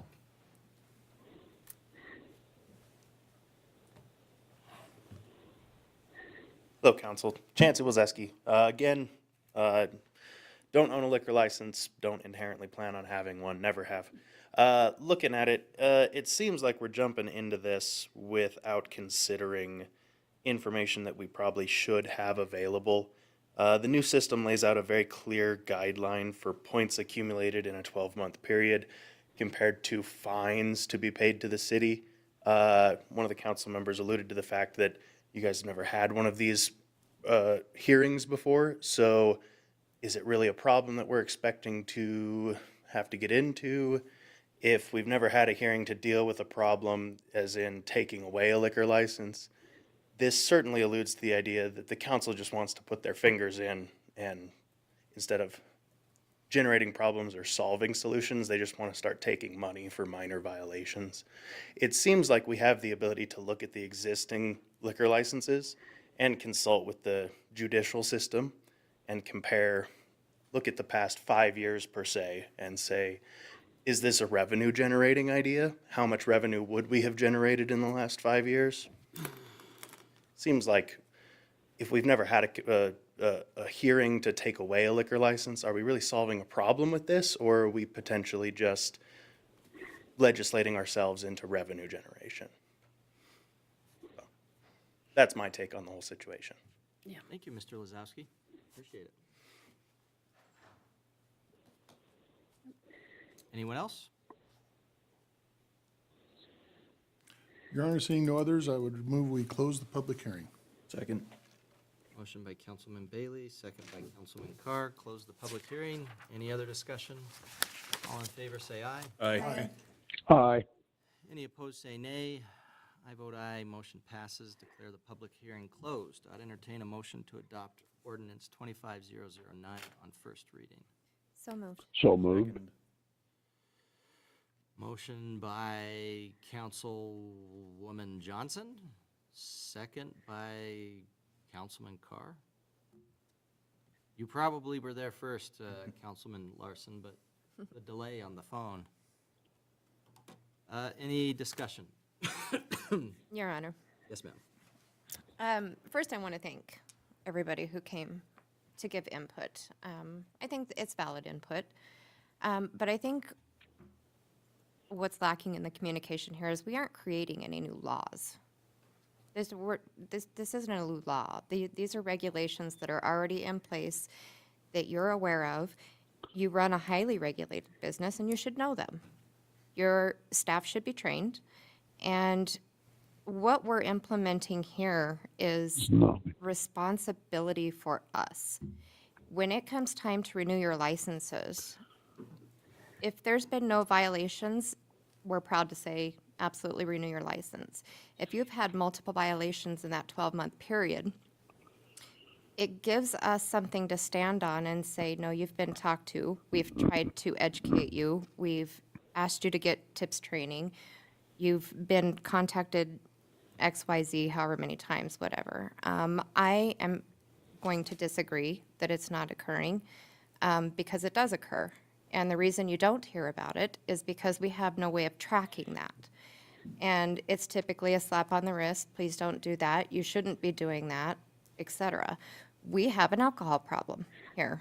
And it's not going to go away. And all we're trying to do is remedy some of the issues that we see and hold ourselves accountable in the process of doing that.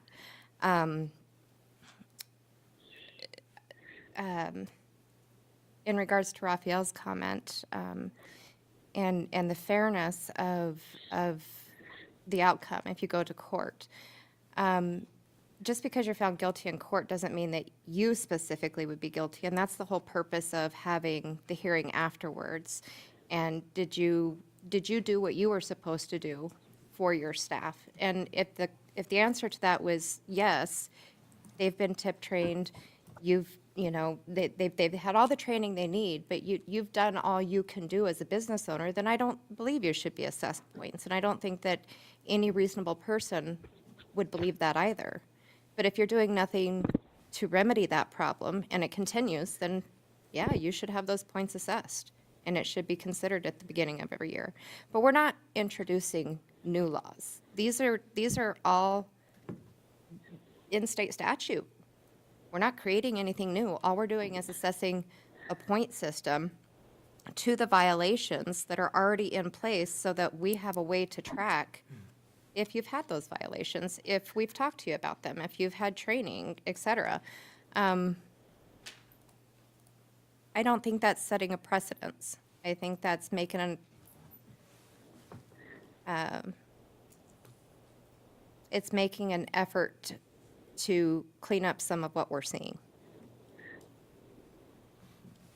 Thank you. Any other discussion? Mr. Bailey? Your Honor, I have a couple of questions just clarifying.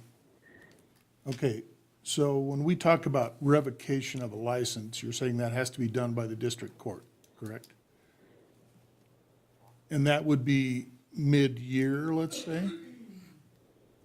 So when every year we renew liquor license or approve new ones, if we did not approve them, they wouldn't need to be revoked, would they? Am I correct there? So really, the license is for a year. If we don't approve it, they don't have a license anymore, correct? Mr. Butterfield or Ms. Harris? Your Honor, thank you. I think this is a valuable question. So there are two concepts, whether you are going to grant a liquor license renewal and then whether or not the license should be revoked for violations against the statute or code. Revocation procedure is outlined in State Statute 127201. And you'll forgive me, this is kind of long, but essentially based on the violations, you as a council can make a recommendation that this go before the court. Actions to revoke a license are civil actions and shall be tried before the court without a jury. The revocation proceeding shall be in accordance with the Wyoming Rules of Civil Procedure. So just a few references, and I can't review all of this. I think to your question, if a license is revoked, will it be renewed? And that's no. So if during that 12-month period there's violations that require action for revocation, that happens separate than your ability not to renew a license at the renewal period.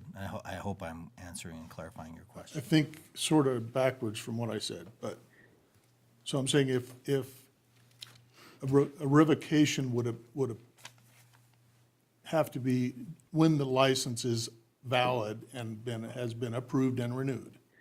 So there's a 1-year period from the time we renew to the next year that license is valid. Okay, so if they did something wrong inside that 1-year period, that would be a revocation recommendation by us, and it would have to go to court. Your Honor, and if it's okay, Councilman Bailey, I think I have some more clarification as I've looked at this, if it's okay. The division may revoke any license or permit issued under the title for violation of any of the rules or regulations promulgated by the department. Further on, it says the licensee may continue to operate under the license or permit pending an appeal of a license suspension or revocation to the State Board of Equalization made under this subsection. So there's more information in the statute as it relates to the licensee's right to appeal to the Board of Equalization. So I guess my point is, by the time you get done with all that rigmarole and timing and going to court and going to the Board of Equalization, et cetera, probably their 1-year license is going to expire, and it's going to come before us to renew that license, correct? Your Honor, Councilman, that is correct. And the next section of statute that I can read will answer directly your question.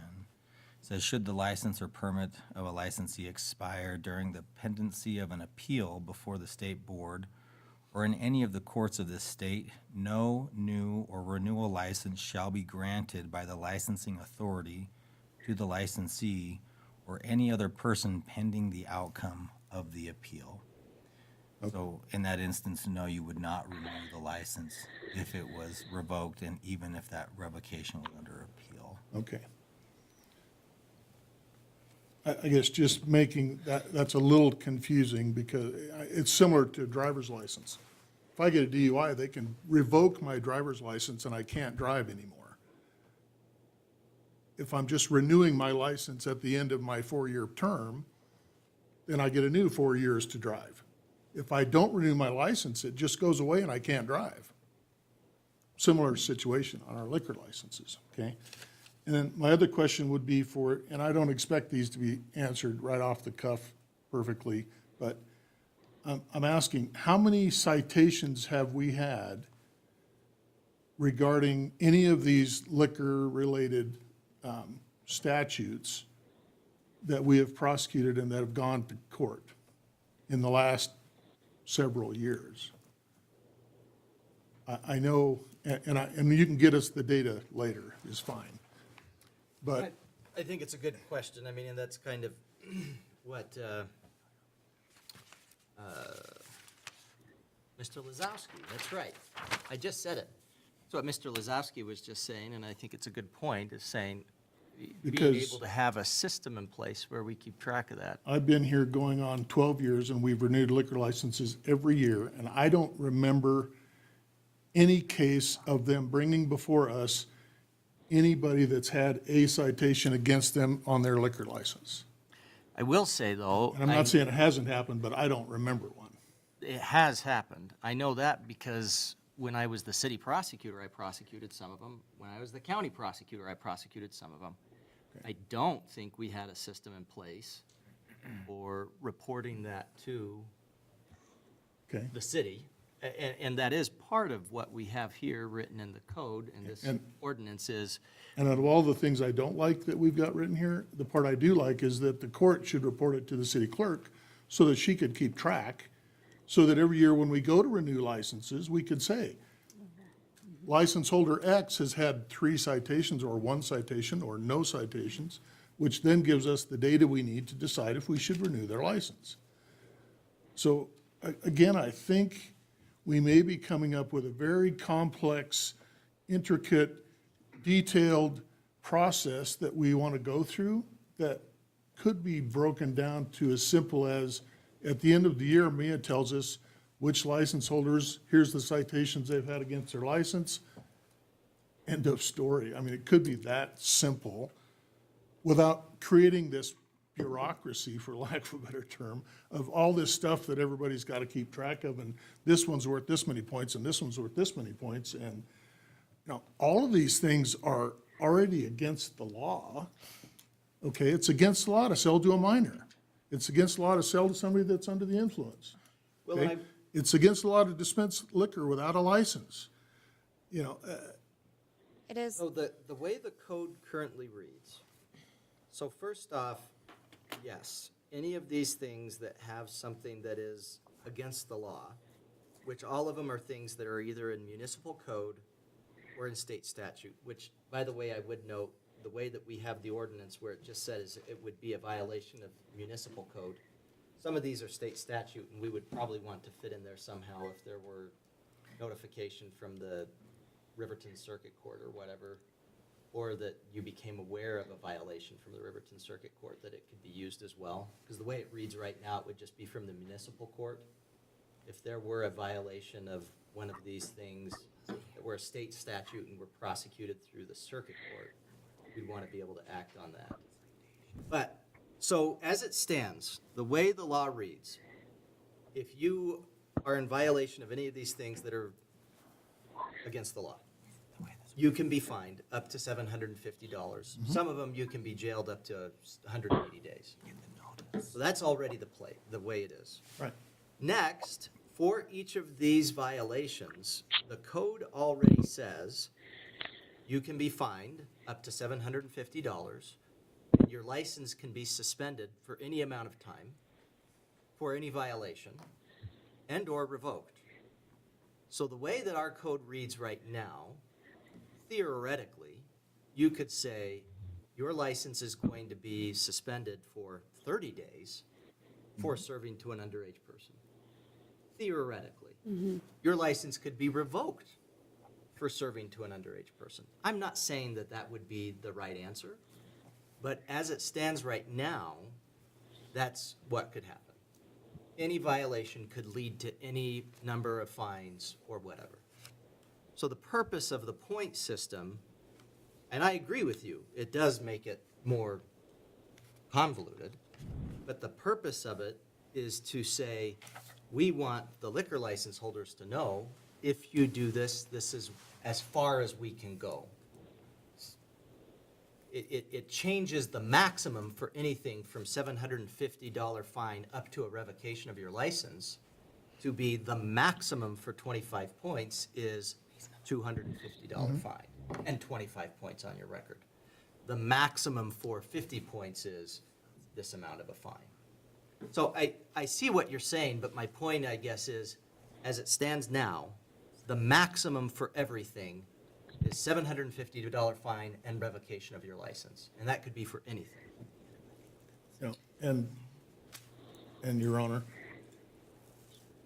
to me, if we want to get out and aggressively attack the problem that we're having, okay, I don't think the liquor license holders are the problem.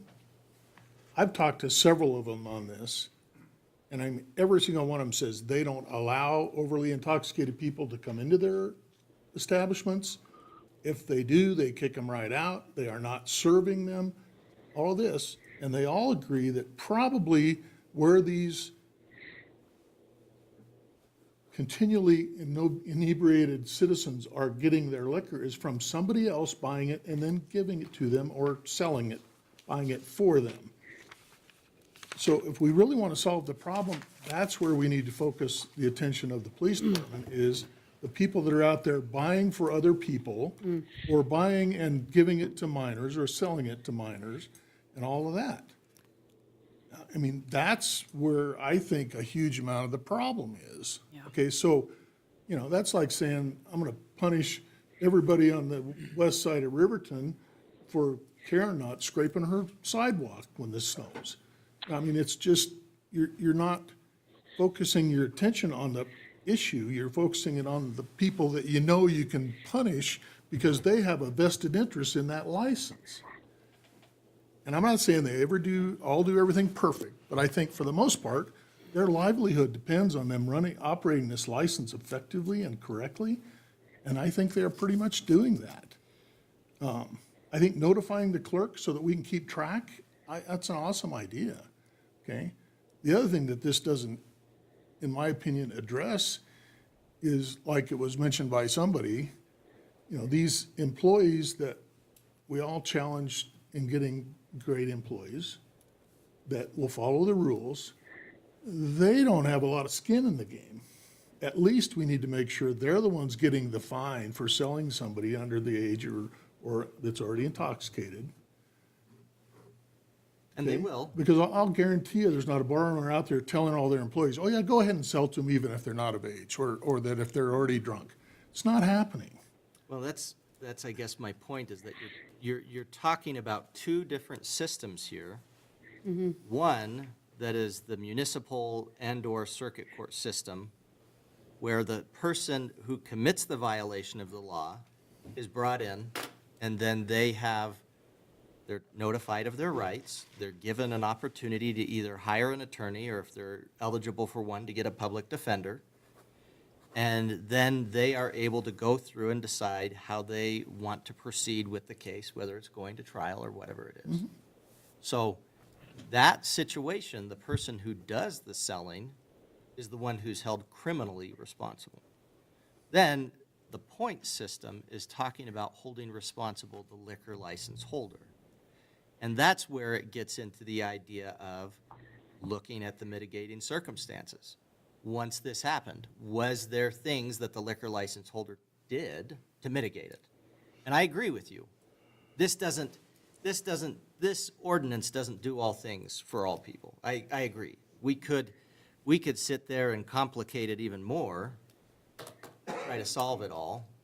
But I guess to me, as it stands right now, if I were a liquor license holder and I have any violation, these are the list of the violations, any violation could lead to a fine up to $750 and/or revocation and suspension. I would want to have something a little bit more that I could understand what's going on. So that's why I'm in support of it. I hear what you're saying about it, but that's where I think it makes sense, rather than making it so that all the maximums are revocation and $750 fine, it becomes $150 fine at the most and 25 points. Your Honor, Councilwoman Johnson? these are interesting perspectives, actually, but the facts are there have been violations where citations have not been issued. And I think as long as we're collecting facts and data, maybe we should include that data as well. The many times that some of these establishments have been contacted and talked to about the violations. Let's include that in the data, because that's what brought all of this to light. And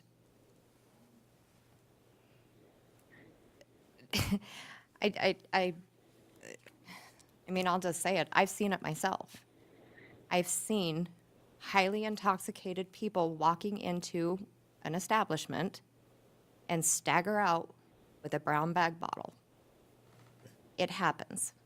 We all know it happens, and I don't think that making ourselves accountable is a bad thing. And here's the thing. If you're obeying the laws, if you're selling as you should be, then you will never see us or hear from us. It shouldn't be a problem. So I think this is a way to hold ourselves accountable and just give us a reference when we're renewing licenses that either we've had multiple violations or we haven't. It gives them an opportunity to defend themselves against the points, and I think it's a fair. Are there going to be things that need to be worked out? Absolutely. In fact, there's some wording in here that I would move to change, if I may, in section 1A, 180. It says that the accumulation of points may lead to a suspension, revocation, or non-renewal and/or fine of a liquor license who repeatedly violates the city code and state law as set forth herein. That indicates that both city code and state law have to be violated in order to be cited. And I think it needs to read and or just get rid of the word and put or in there so that it's one or the other, because I think that we have two things going on, especially if city code is stronger than state law, as it is sometimes. Where are you at again? In section 5.04, 180, section 1A, it's highlighted blue just before the last paragraph, or the last sentence. Because the word "and" indicates that it has to be both city and state. Which sentence are you at? I'm sorry. That's a, licensee fails to adhere to the provisions of this chapter or applicable go laws of down the state. to the blue section where it says a point system for suspension, revocation of alcoholic liquor licenses. The scheme of points is listed according to the type of alcoholic beverage violation, and the accumulation of points may lead to suspension, revocation, non-renewal, and/or fine of liquor licensee who repeatedly violates the city code and state law as set forth herein. So your motion is to modify that to where that would be And/or, repeatedly violates the city code and/or state law as set forth herein. yeah. Okay, we have a motion for an amendment. As noted, is there a second?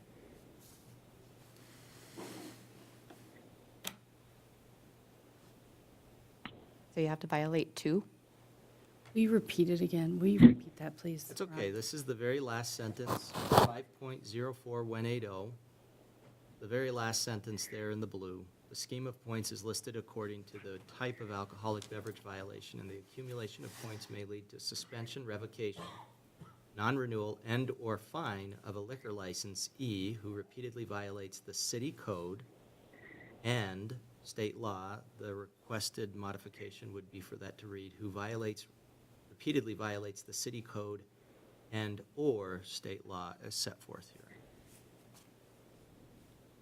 Your Honor. I'll second that. We have a motion, we have a second by Councilwoman Pearson Lewis, Brothers. So discussion specifically about that amendment. Councilman Carr. I was just gonna say, I agree, that it probably does need changed, but whereas we're on first reading, we can probably have them look into that. First, second, third, somewhere in Yeah, there. for I'm just second or saying, third. I'm just saying I would make a motion to change that because there's a lot of little things in here that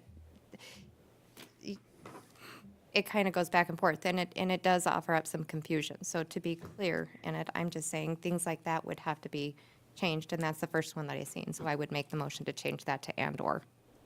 All right, so we have a motion for that. We have a second for that from Councilwoman Brothers. Any other discussion on the motion?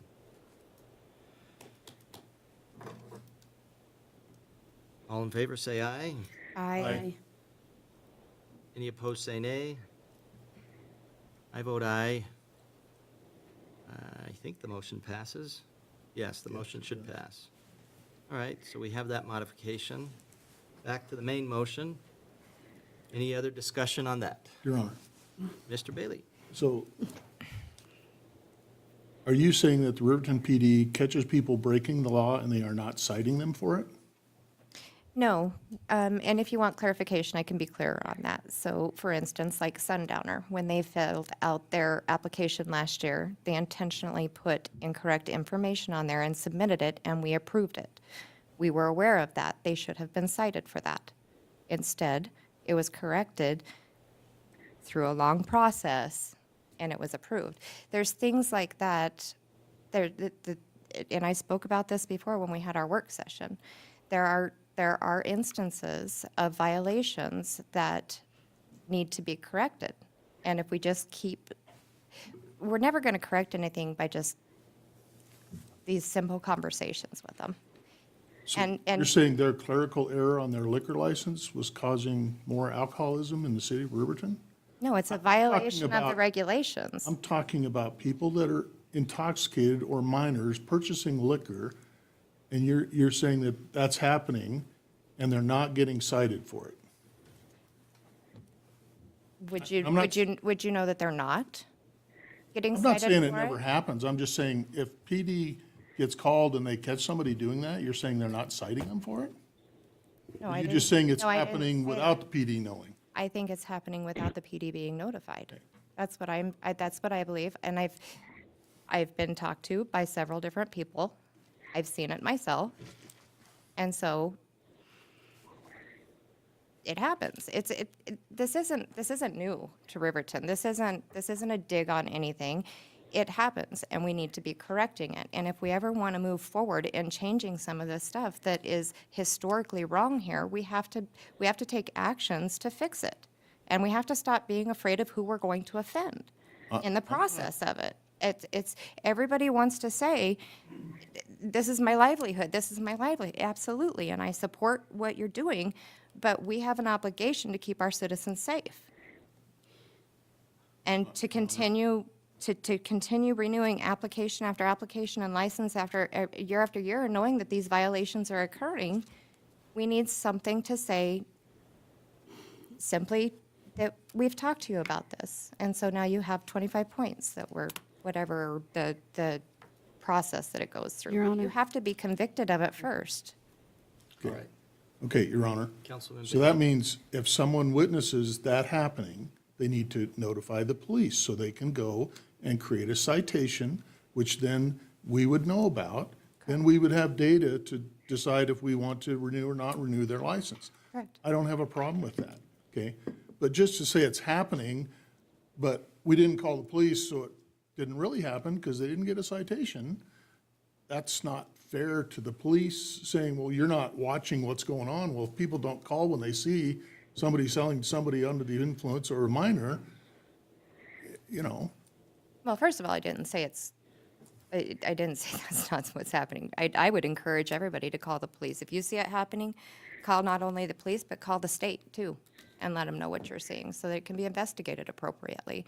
We can't act if citations are not issued. We cannot act and clean up some of the issues that people have concerns about if they're not being reported. Right. And that's what I'm getting at. These things have to be reported. They have to be issued a citation. They have to have their day in court, and they have to have an opportunity to come and say, this was not my fault, or I have taken appropriate measures to correct it. And that gives us an opportunity to say, well, we understand that. So, Councilwoman Brothers? Thank you. I agree to an extent the fact that, yes, they do need cited. The PD does need notified. But this is absolutely punitive towards license holders. Because license holders do have, they are trained for this. They do their job. We hope they do their job. Police make sure that they're doing their job. And we need to make sure that the police are, are doing their job and policing these places as well.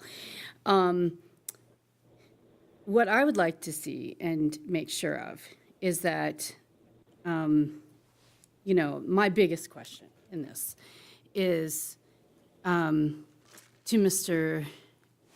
Butterfield. Because we know that Cody, Laramie, and Lander, I'm looking at this and I'm saying, well, there's evidence that there's 3 places. Lander doesn't have. Lander doesn't.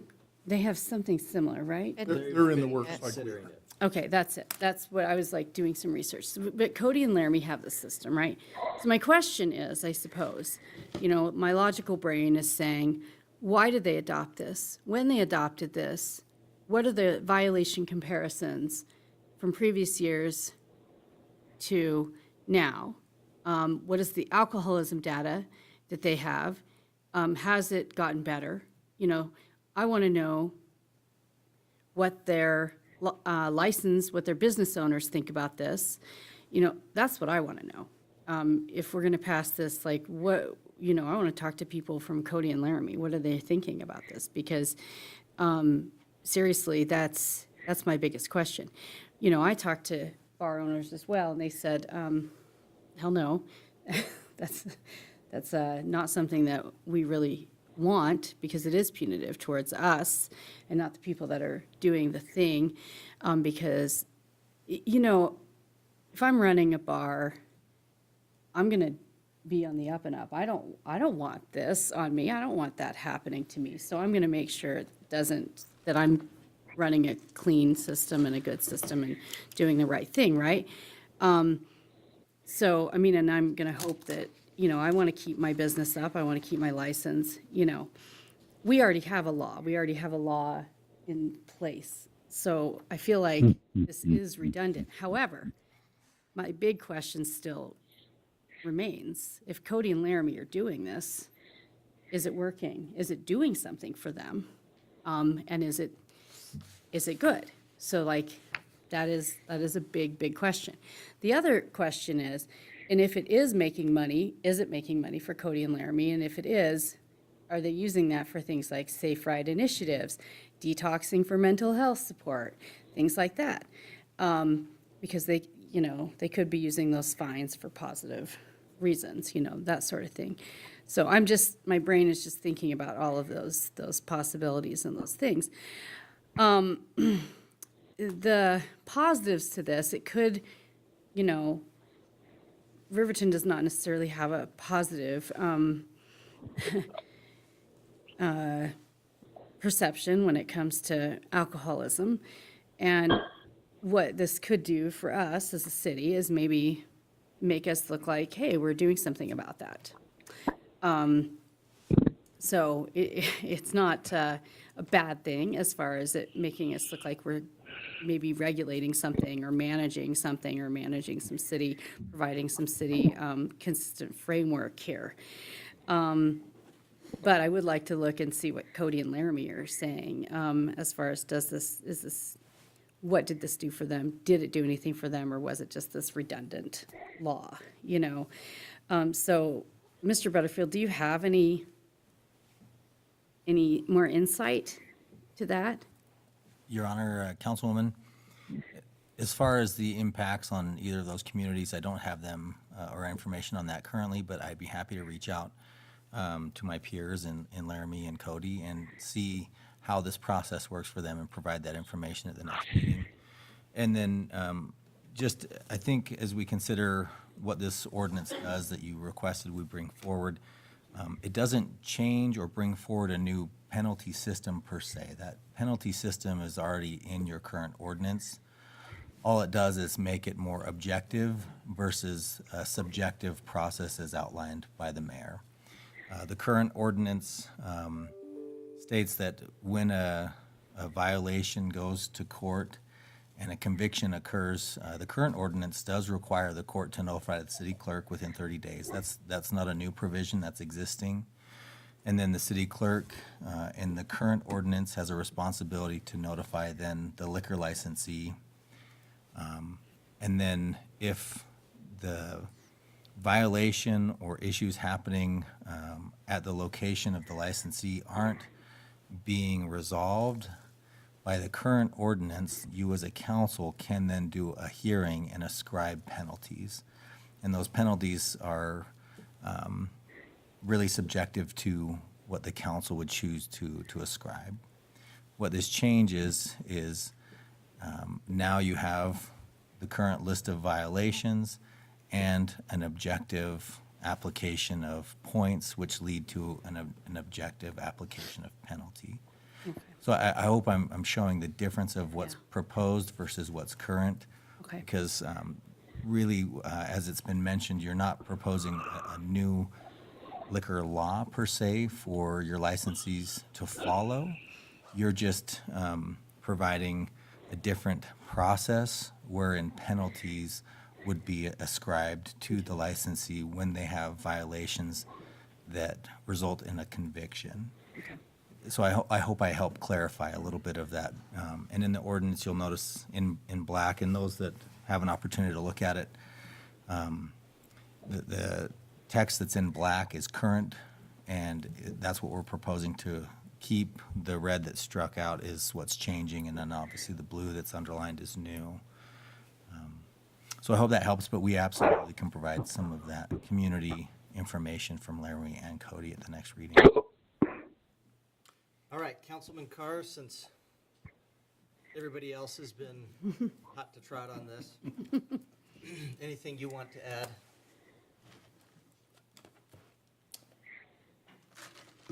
Clearly, we have a problem.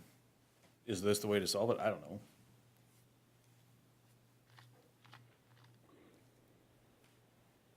But something has to change. And if, as an engineer, I like numbers. If we're assigning clear, delineated, objective, non-subjective means of measuring expectation versus performance, because the difference in there between expectation and performance is accountability, right? We expect no laws to be broken. Clearly, laws are being broken. Can we stop it? I don't know. Because the people coming in to buy that are sober, that's legal. You can't stop that. And then giving it out. But if we have means and methods to measure that accountability, that's a step. Appreciate it. Councilman Larson, anything to add? I'm standing with Mike. Well, you're not. You're sitting at home on the phone. No, but I'm watching both of you together on the channel. Well, I'm glad somebody is. But, you know, when you want to talk about issues, I, like Mike, have been there for quite a while, and I don't remember any issues being brought forth during the period of application, whether the application was correct or not. I never have heard of a citation or a difficulty on any of this. That's all I have to say. Thank you. All right, I appreciate it. Well, I think we've kind of discussed this sufficiently. So all those, yes, sir. Please forgive me for cutting you off, but I did, before you call for a vote, as staff, could we get clarification? You did bring up maybe a potential change that might need to occur as it relates to municipal court and other courts. Is that something you'd like to have considered as an amendment to this proposed ordinance? And I think that would be specific to what is proposed as subsection E, where it says notification of violation, in subsection E1, it says municipal court. Is that something you'd like to maybe make more general to just a court? So whether it's municipal or the district court or circuit court or whatever court is the one that's hearing the violation? Well, first off, I'd say, number one, any of these violations that are for Wyoming statutes, as far as I can see, unless we have specifically adopted it, it's not something that the city has adopted and could prosecute through the municipal court. So, for example, number 12, limited retail liquor license, selling alcoholic or malt beverages to non-members unless they're accompanied guest of a member. Now, maybe we've adopted that, but if we haven't, if that were something that were cited through the circuit court, you would want to be able to act accordingly. I don't think it would make sense to put an obligation on a circuit court clerk to notify us. But I would say that just leaving it open, so for example, in 2, says the city clerk, upon receiving such information from the municipal court, shall provide the licensee with hearing of notice of alcoholic beverage violation and opportunity for a hearing, having that be broad enough such that it would indicate that that would be either being notified or becoming aware of something through either the municipal or the circuit court. None of these would go through district court, by the way. They're all misdemeanors. Okay. But, so, you know, depending on where things go today, if we come back for a second reading, I would definitely say that would be something we'd want to look at and have some proposed language there, perhaps. Also taking into account, I think we had some feedback from Mr. Sollers in terms of making clear that the hearing officer, hearing examiner would have to be following the Administrative Procedures Act. That's also something we'd want to have in a future one, but we could look at that proposal with another reading if we get to that point today. Thank you, Your Honor. I appreciate that. Your Honor, I'm all for us getting notified by these other courts, but I don't know if any of them, we can make all the ordinance we want in the world, and I don't think they are subject to them, correct? Well, I'm sure they would willingly give us the information, but I don't know that we can make them. yeah, I agree with you. I mean, we when you can tell look at the state of Wyoming that what they're gonna do, but they're not gonna do it. They're gonna do whatever they want, so. Imagine if we had a city ordinance that said every municipal judge has to wear a purple tie to court or something. Right. Makes no sense. So you're exactly right, but I am saying, yes, having this where there's this obligation on the municipal court clerks to notify the city clerk, I think that makes sense. Saying there's an obligation on the circuit court clerk, I don't think makes sense. But if the city clerk is notified, does become aware of a violation, I would say that would probably be something they'd become aware of through the police department. Thank you, Your Honor. Any other discussion? All right, all in favor of passage of ordinance 25009 as amended, say aye. Aye. Aye. Aye. Those opposed, say nay. Nay. I vote aye. Motion passes. Thank you, everyone. Thank you for being here. I guess the one thing I would say, Mr. Butterfield, is as much as possible, and this is also on the chief, I would say, looking back, I really appreciated Mr. Lazowski giving us the past 5 years. That's a good time frame to look at and see where we've had violations. I know in the time that I was a city prosecutor, there were sometimes different things that the police department was doing in terms of ensuring that underage persons weren't being served. So you'd have these sting operations where somebody who looks as old as Mr. Lazowski but is really 15 years old would go into a bar and try to purchase something, and then they'd sell to him, and it'd be like, aha, he's actually 15. I don't think you are, by the way, but anyway, that's what I know we've done in years past, and I think if we've had any record of that or any record of any of these violations, I don't think it'd be that hard for the municipal court clerk just to do a search by violation and see what we've got going on, and we could talk about it. So it'd be helpful to have that information at our next meeting if we can. We'll pull the data. Okay. Annual construction report. Mr. Toman. Thank you, Mr. Mayor. If you'll allow me just a second to set up here, I'll excited to bring this to you. We are too.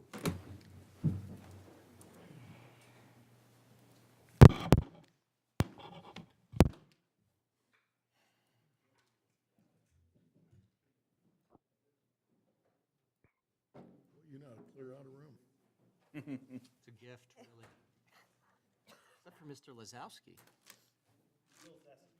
Oh, geez, I thought it was Lazowski. I was thinking of Monsters, Inc.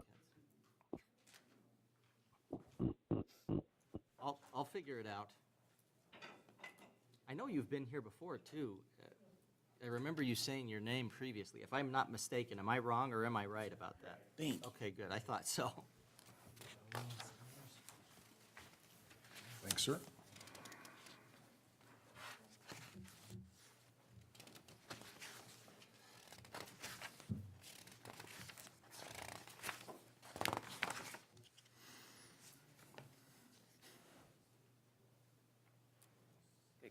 Connected via antenna cable, or are you connected via HDMI? Oh. Well, what's going on there? We're out of sync. Oh, I bet it's got to move it to the HDMI. Do we need to get some old-fashioned bunny ears on there? Yeah, the input's wrong. It's looking for something from an antenna. All right, well, we're trying to fix that. Can you spell your last name for me, sir, just so in the future I can call you the right thing? W-I-L, C as in cat, Z as in zebra, E-W-S-K-I. I think you spelled it for me last time, too, and I think I butchered it last time, too. I apologize. I bet it's not the first time you've had to say your name several times. Wilzeski. Wilzeski, is that right? Thanks, Kurt. Keep coming and just keep on spelling it for me. I'll figure it out. Well, Your Honor, thank you. It brings me great pleasure to be able to present the construction report for this past year to the council and anybody that may be watching. I'll highlight. I will say the construction season is still going on. We have 2 projects that are ongoing that the public is probably very aware of. But I'd like to highlight. There's really 6 1% projects. These are the larger projects of the 1% projects, with 2 of them kind of being combined as the slurry seal project and the pavement striping project that occurred in August of this past year.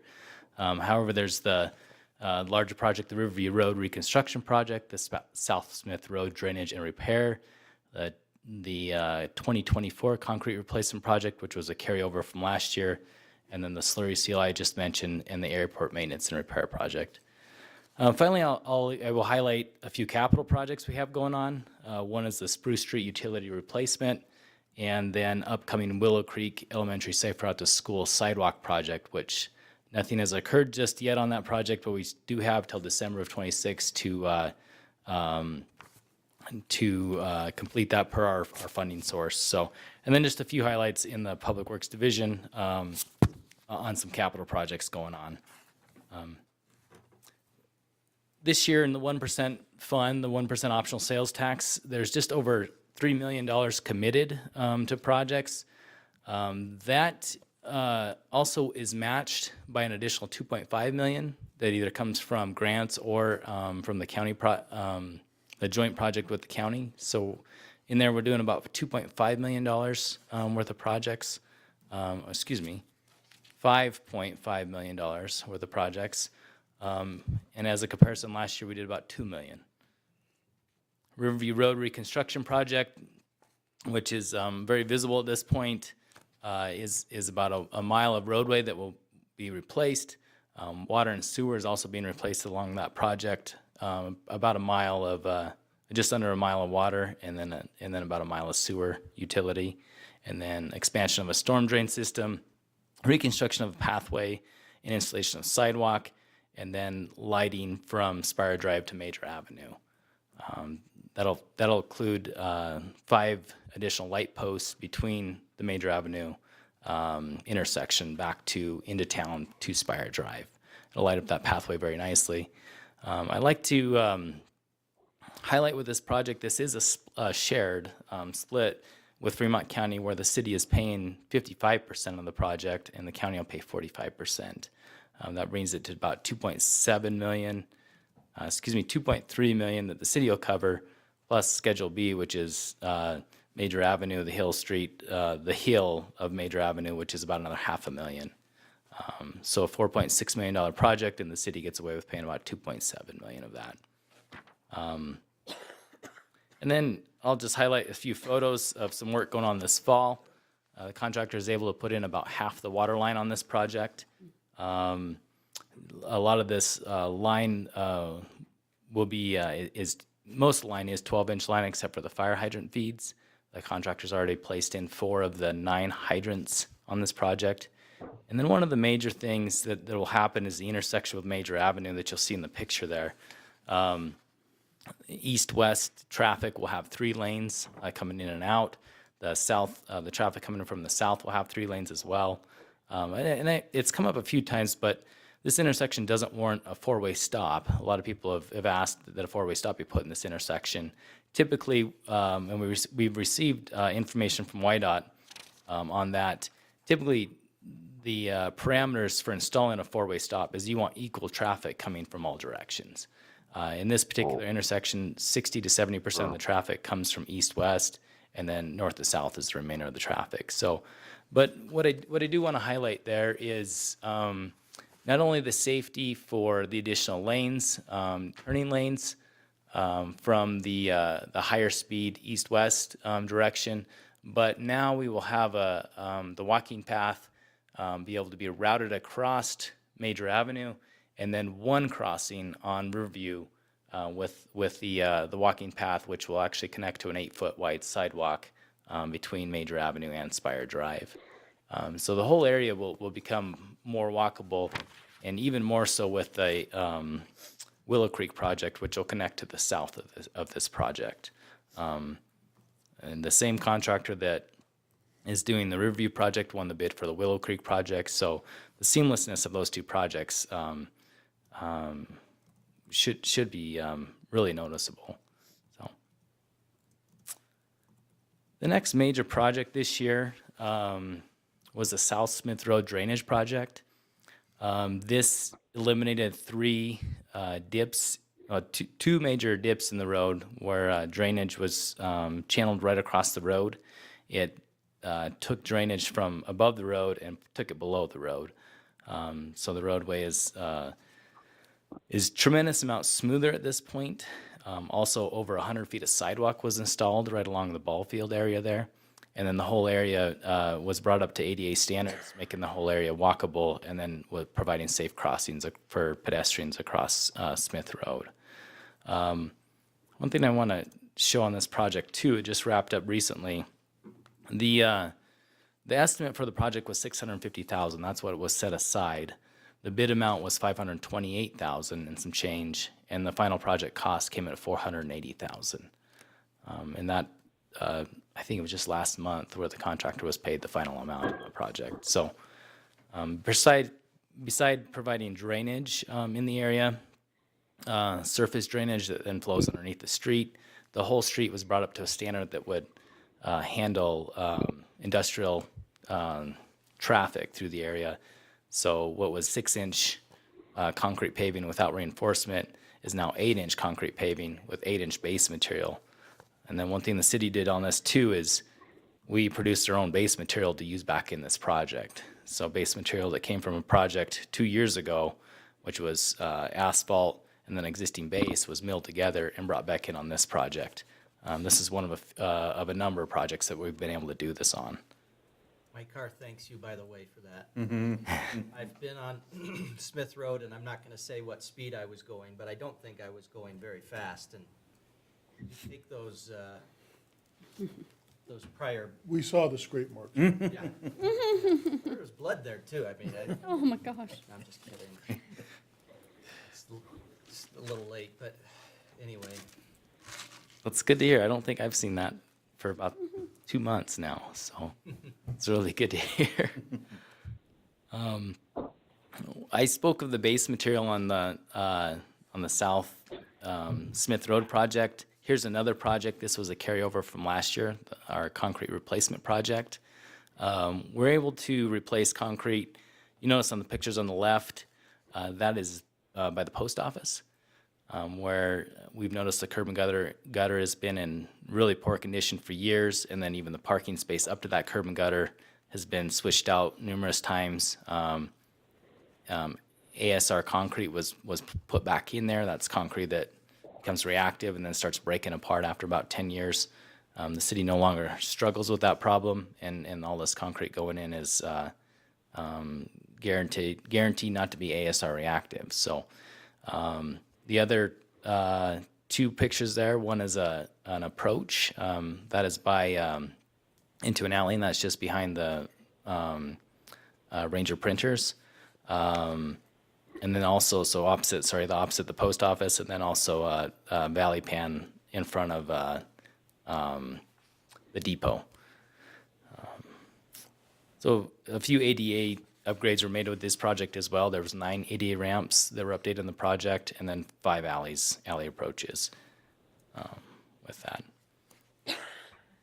And this year, we embarked on a little bit larger of a slurry seal project. We slurry sealed what equated to almost 9 miles of roadway sealed, 8.9 miles. That's about 3 miles more than last year. With a little better of a price, there was $400,000 set aside for this project. We used $396,000 of that and covered 160,000 square yards, which I've kind of calculated to about almost 9 miles. Last year, we spent $281,000 and covered 102,000 square yards. So a little better price. That's about this year is a price of about $2.30 a square yard. Last year was about $2.50 a square yard. And could you tell me how we got so lucky that the project bid amount and the final project cost are the same? That's crazy. Your Honor, on this one, we just went and did exactly what the project called for. Well, they did good work. And I can also say that we had our previous engineer technician, who since retired, Bob Sprague, put together the plans that you see here, and he figured up the square yard area. And there's quite a few folks I'd like to highlight in the Public Works Division, but Bob retired this spring, and that's some of his work. He measured that out to the square yard, and we then worked on the project to the square yard. So. Nice job. How much do you think we'd look forward to next year? Your Honor, I think about the same amount, maybe a little bit less. It's a very popular project. There's another area couple areas that really warrant this type of application, and I think we could really, the city of Riverton could really benefit from this type of project. So, yeah. Are they gonna get Washington next year? I got a lot of grief because they set up to do Washington and then they didn't do it. Backed out. Which they weren't supposed to, but they changed, so. I see. I had a lot of those folks call me. You know which one I'm thinking about too, which was the same thing, that she's sitting there looking forward to you coming down Monroe there, and then don't go to her house, and she's like, what? That is one of the ones scheduled for next year, I think, just south of Monroe. And then the anomaly with Washington is there's a water line in there that really needs replaced. So I hate to slurry that and then come back and replace the water lines. Turn it but- all out. so there's a few of those going on, and that's why the skipping around a little bit. Also, I think next year we might have to work on a little bit of overlay projects, because you don't really want to go in with a slurry seal where the road is uneven. You want to go in with a nice even road that has a good crown to it, that'll last for another 10 years. So that's kind of the treatment sweet spot for these roads, if you will. I'll let the young lady south of Monroe know about that next time we talk. That would be great. Thank you. The final project that I have on the 1% slide is the airport road maintenance project. I do have a couple more I'll highlight. They're kind of a carryover between the capital and the 1% fund. But this project, there were funds set aside to upgrade the road. What happens on Airport Road is, especially on it's a state highway. It's over 60, 70 years old, maybe more than that. On those approaches, the road keeps chipping off. As it chips off, it narrows up the entire roadway, and you see it as you go up the road. So we elected to replace a lot of the approaches, and then on spots where the road was damaged on the side, come in and mill those sections, and then widen the road in those areas so that through the winter, proper maintenance could occur. It's not a perfect fix, but it's a continual fix that we hope to put money towards each year, and then put in things like a pathway lighting, new intersection down at US 26. So all things in the works for this project for Airport Road. So.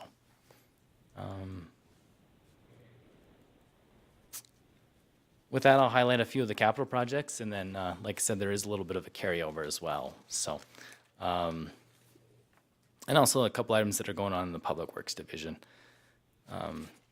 Because of the slurry seal project, Streets and Alleys crews were able to go out and apply crack seal before the slurry seal. That's kind of the best alternative to a slurry seal is to apply crack seal and then the slurry project.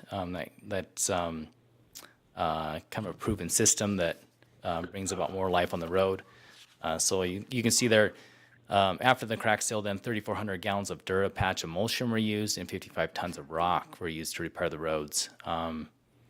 And that was done to fix some minor repairs before a lot of the slurry seal was put down as well. So about 90 miles of street swept this fall. And then about 40 tons of asphalt were used to complete some full-depth repairs around town as well. The roadway striping in this instance was paid for by the 1% fund. It was just over $30,000 in roadway striping, which took in about 7.5 miles of roadway center line or fog line. Broadway Avenue received a lot of the striping. Sunset, Airport Road, Monroe were the main areas of striping. Along with that, we did have last year kind of a capital projects in Public Works that involved the Streets and Alleys division as well as the Fleet division and the Shop division. And we purchased or put together new snow removal equipment. So there was 2 new Freightliner vehicles. I wanted to highlight here that this year, those vehicles got a little bit of an upgrade, and they were individually named. So we have with our 3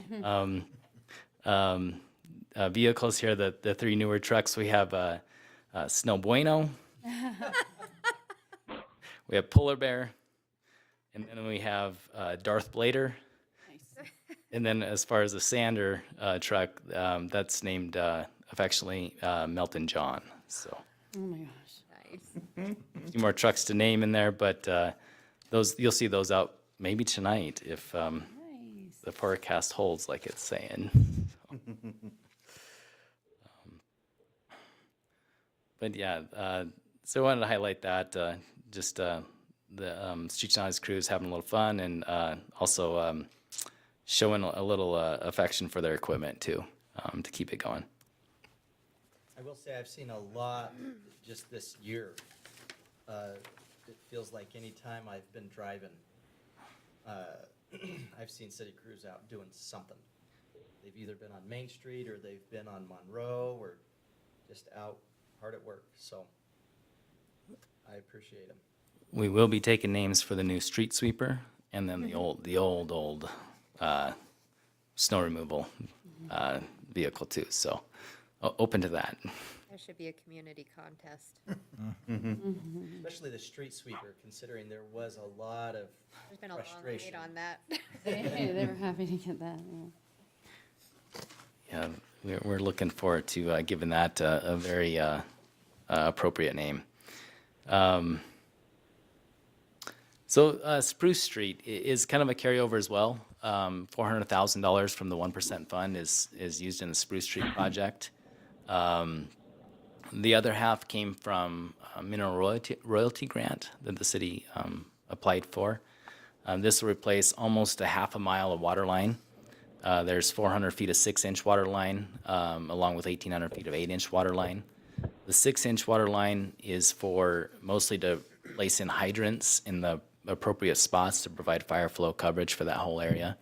The hydrants are about 150 feet to the east, and provide an adequate fire flow. The water line is completed on that project. Also, all of the storm drain work is completed. The sewer work is ongoing, and it looks like the contractor was on it again today, and then should continue here for the next few weeks as the weather looks to turn actually a little bit nicer in the next couple of weeks. So 40-degree highs, similar to today. So with that, I mean, there's a few other projects I could highlight. We do have, even next week, a bid opening for a wastewater treatment plant process upgrade project. That's a $2.8 million grant to help with the UV and also the clarifier project at the wastewater plant. We do have a $660,000 all grant funding from Wyoming Community Development for a water tank reconditioning, and then we did complete a leak detection study for about $40,000. So with every one of these projects, if you add them up, we are about $9 million in projects, with about 5 to 6 million of that it comes from grants or other sources beside the city fund. And with that, I'd like to thank our contractors that have helped make a lot of this happen. Here's a few of them. There's more out there. We're really appreciative of their coming into bid on these projects. And then I will say I haven't included in this report 2 major projects at the airport. That's the terminal rebuild and also the GA, the General Aviation Apron, both multi-million-dollar projects where the city only matched that at 2.5%. So, thank you. All right, well, thank you, and thank you to our contractors and partners that we've had in these projects, and to our staff members that have been hard at work. Definitely appreciate them. Any questions or? Brendan, do you remember how much we spent on the airport parking lot that we just got done? I had somebody ask and I couldn't remember. Right at 1.2 million. Okay. Right close to there. Yeah. More Plus than or minus $5. 1,000. Yeah.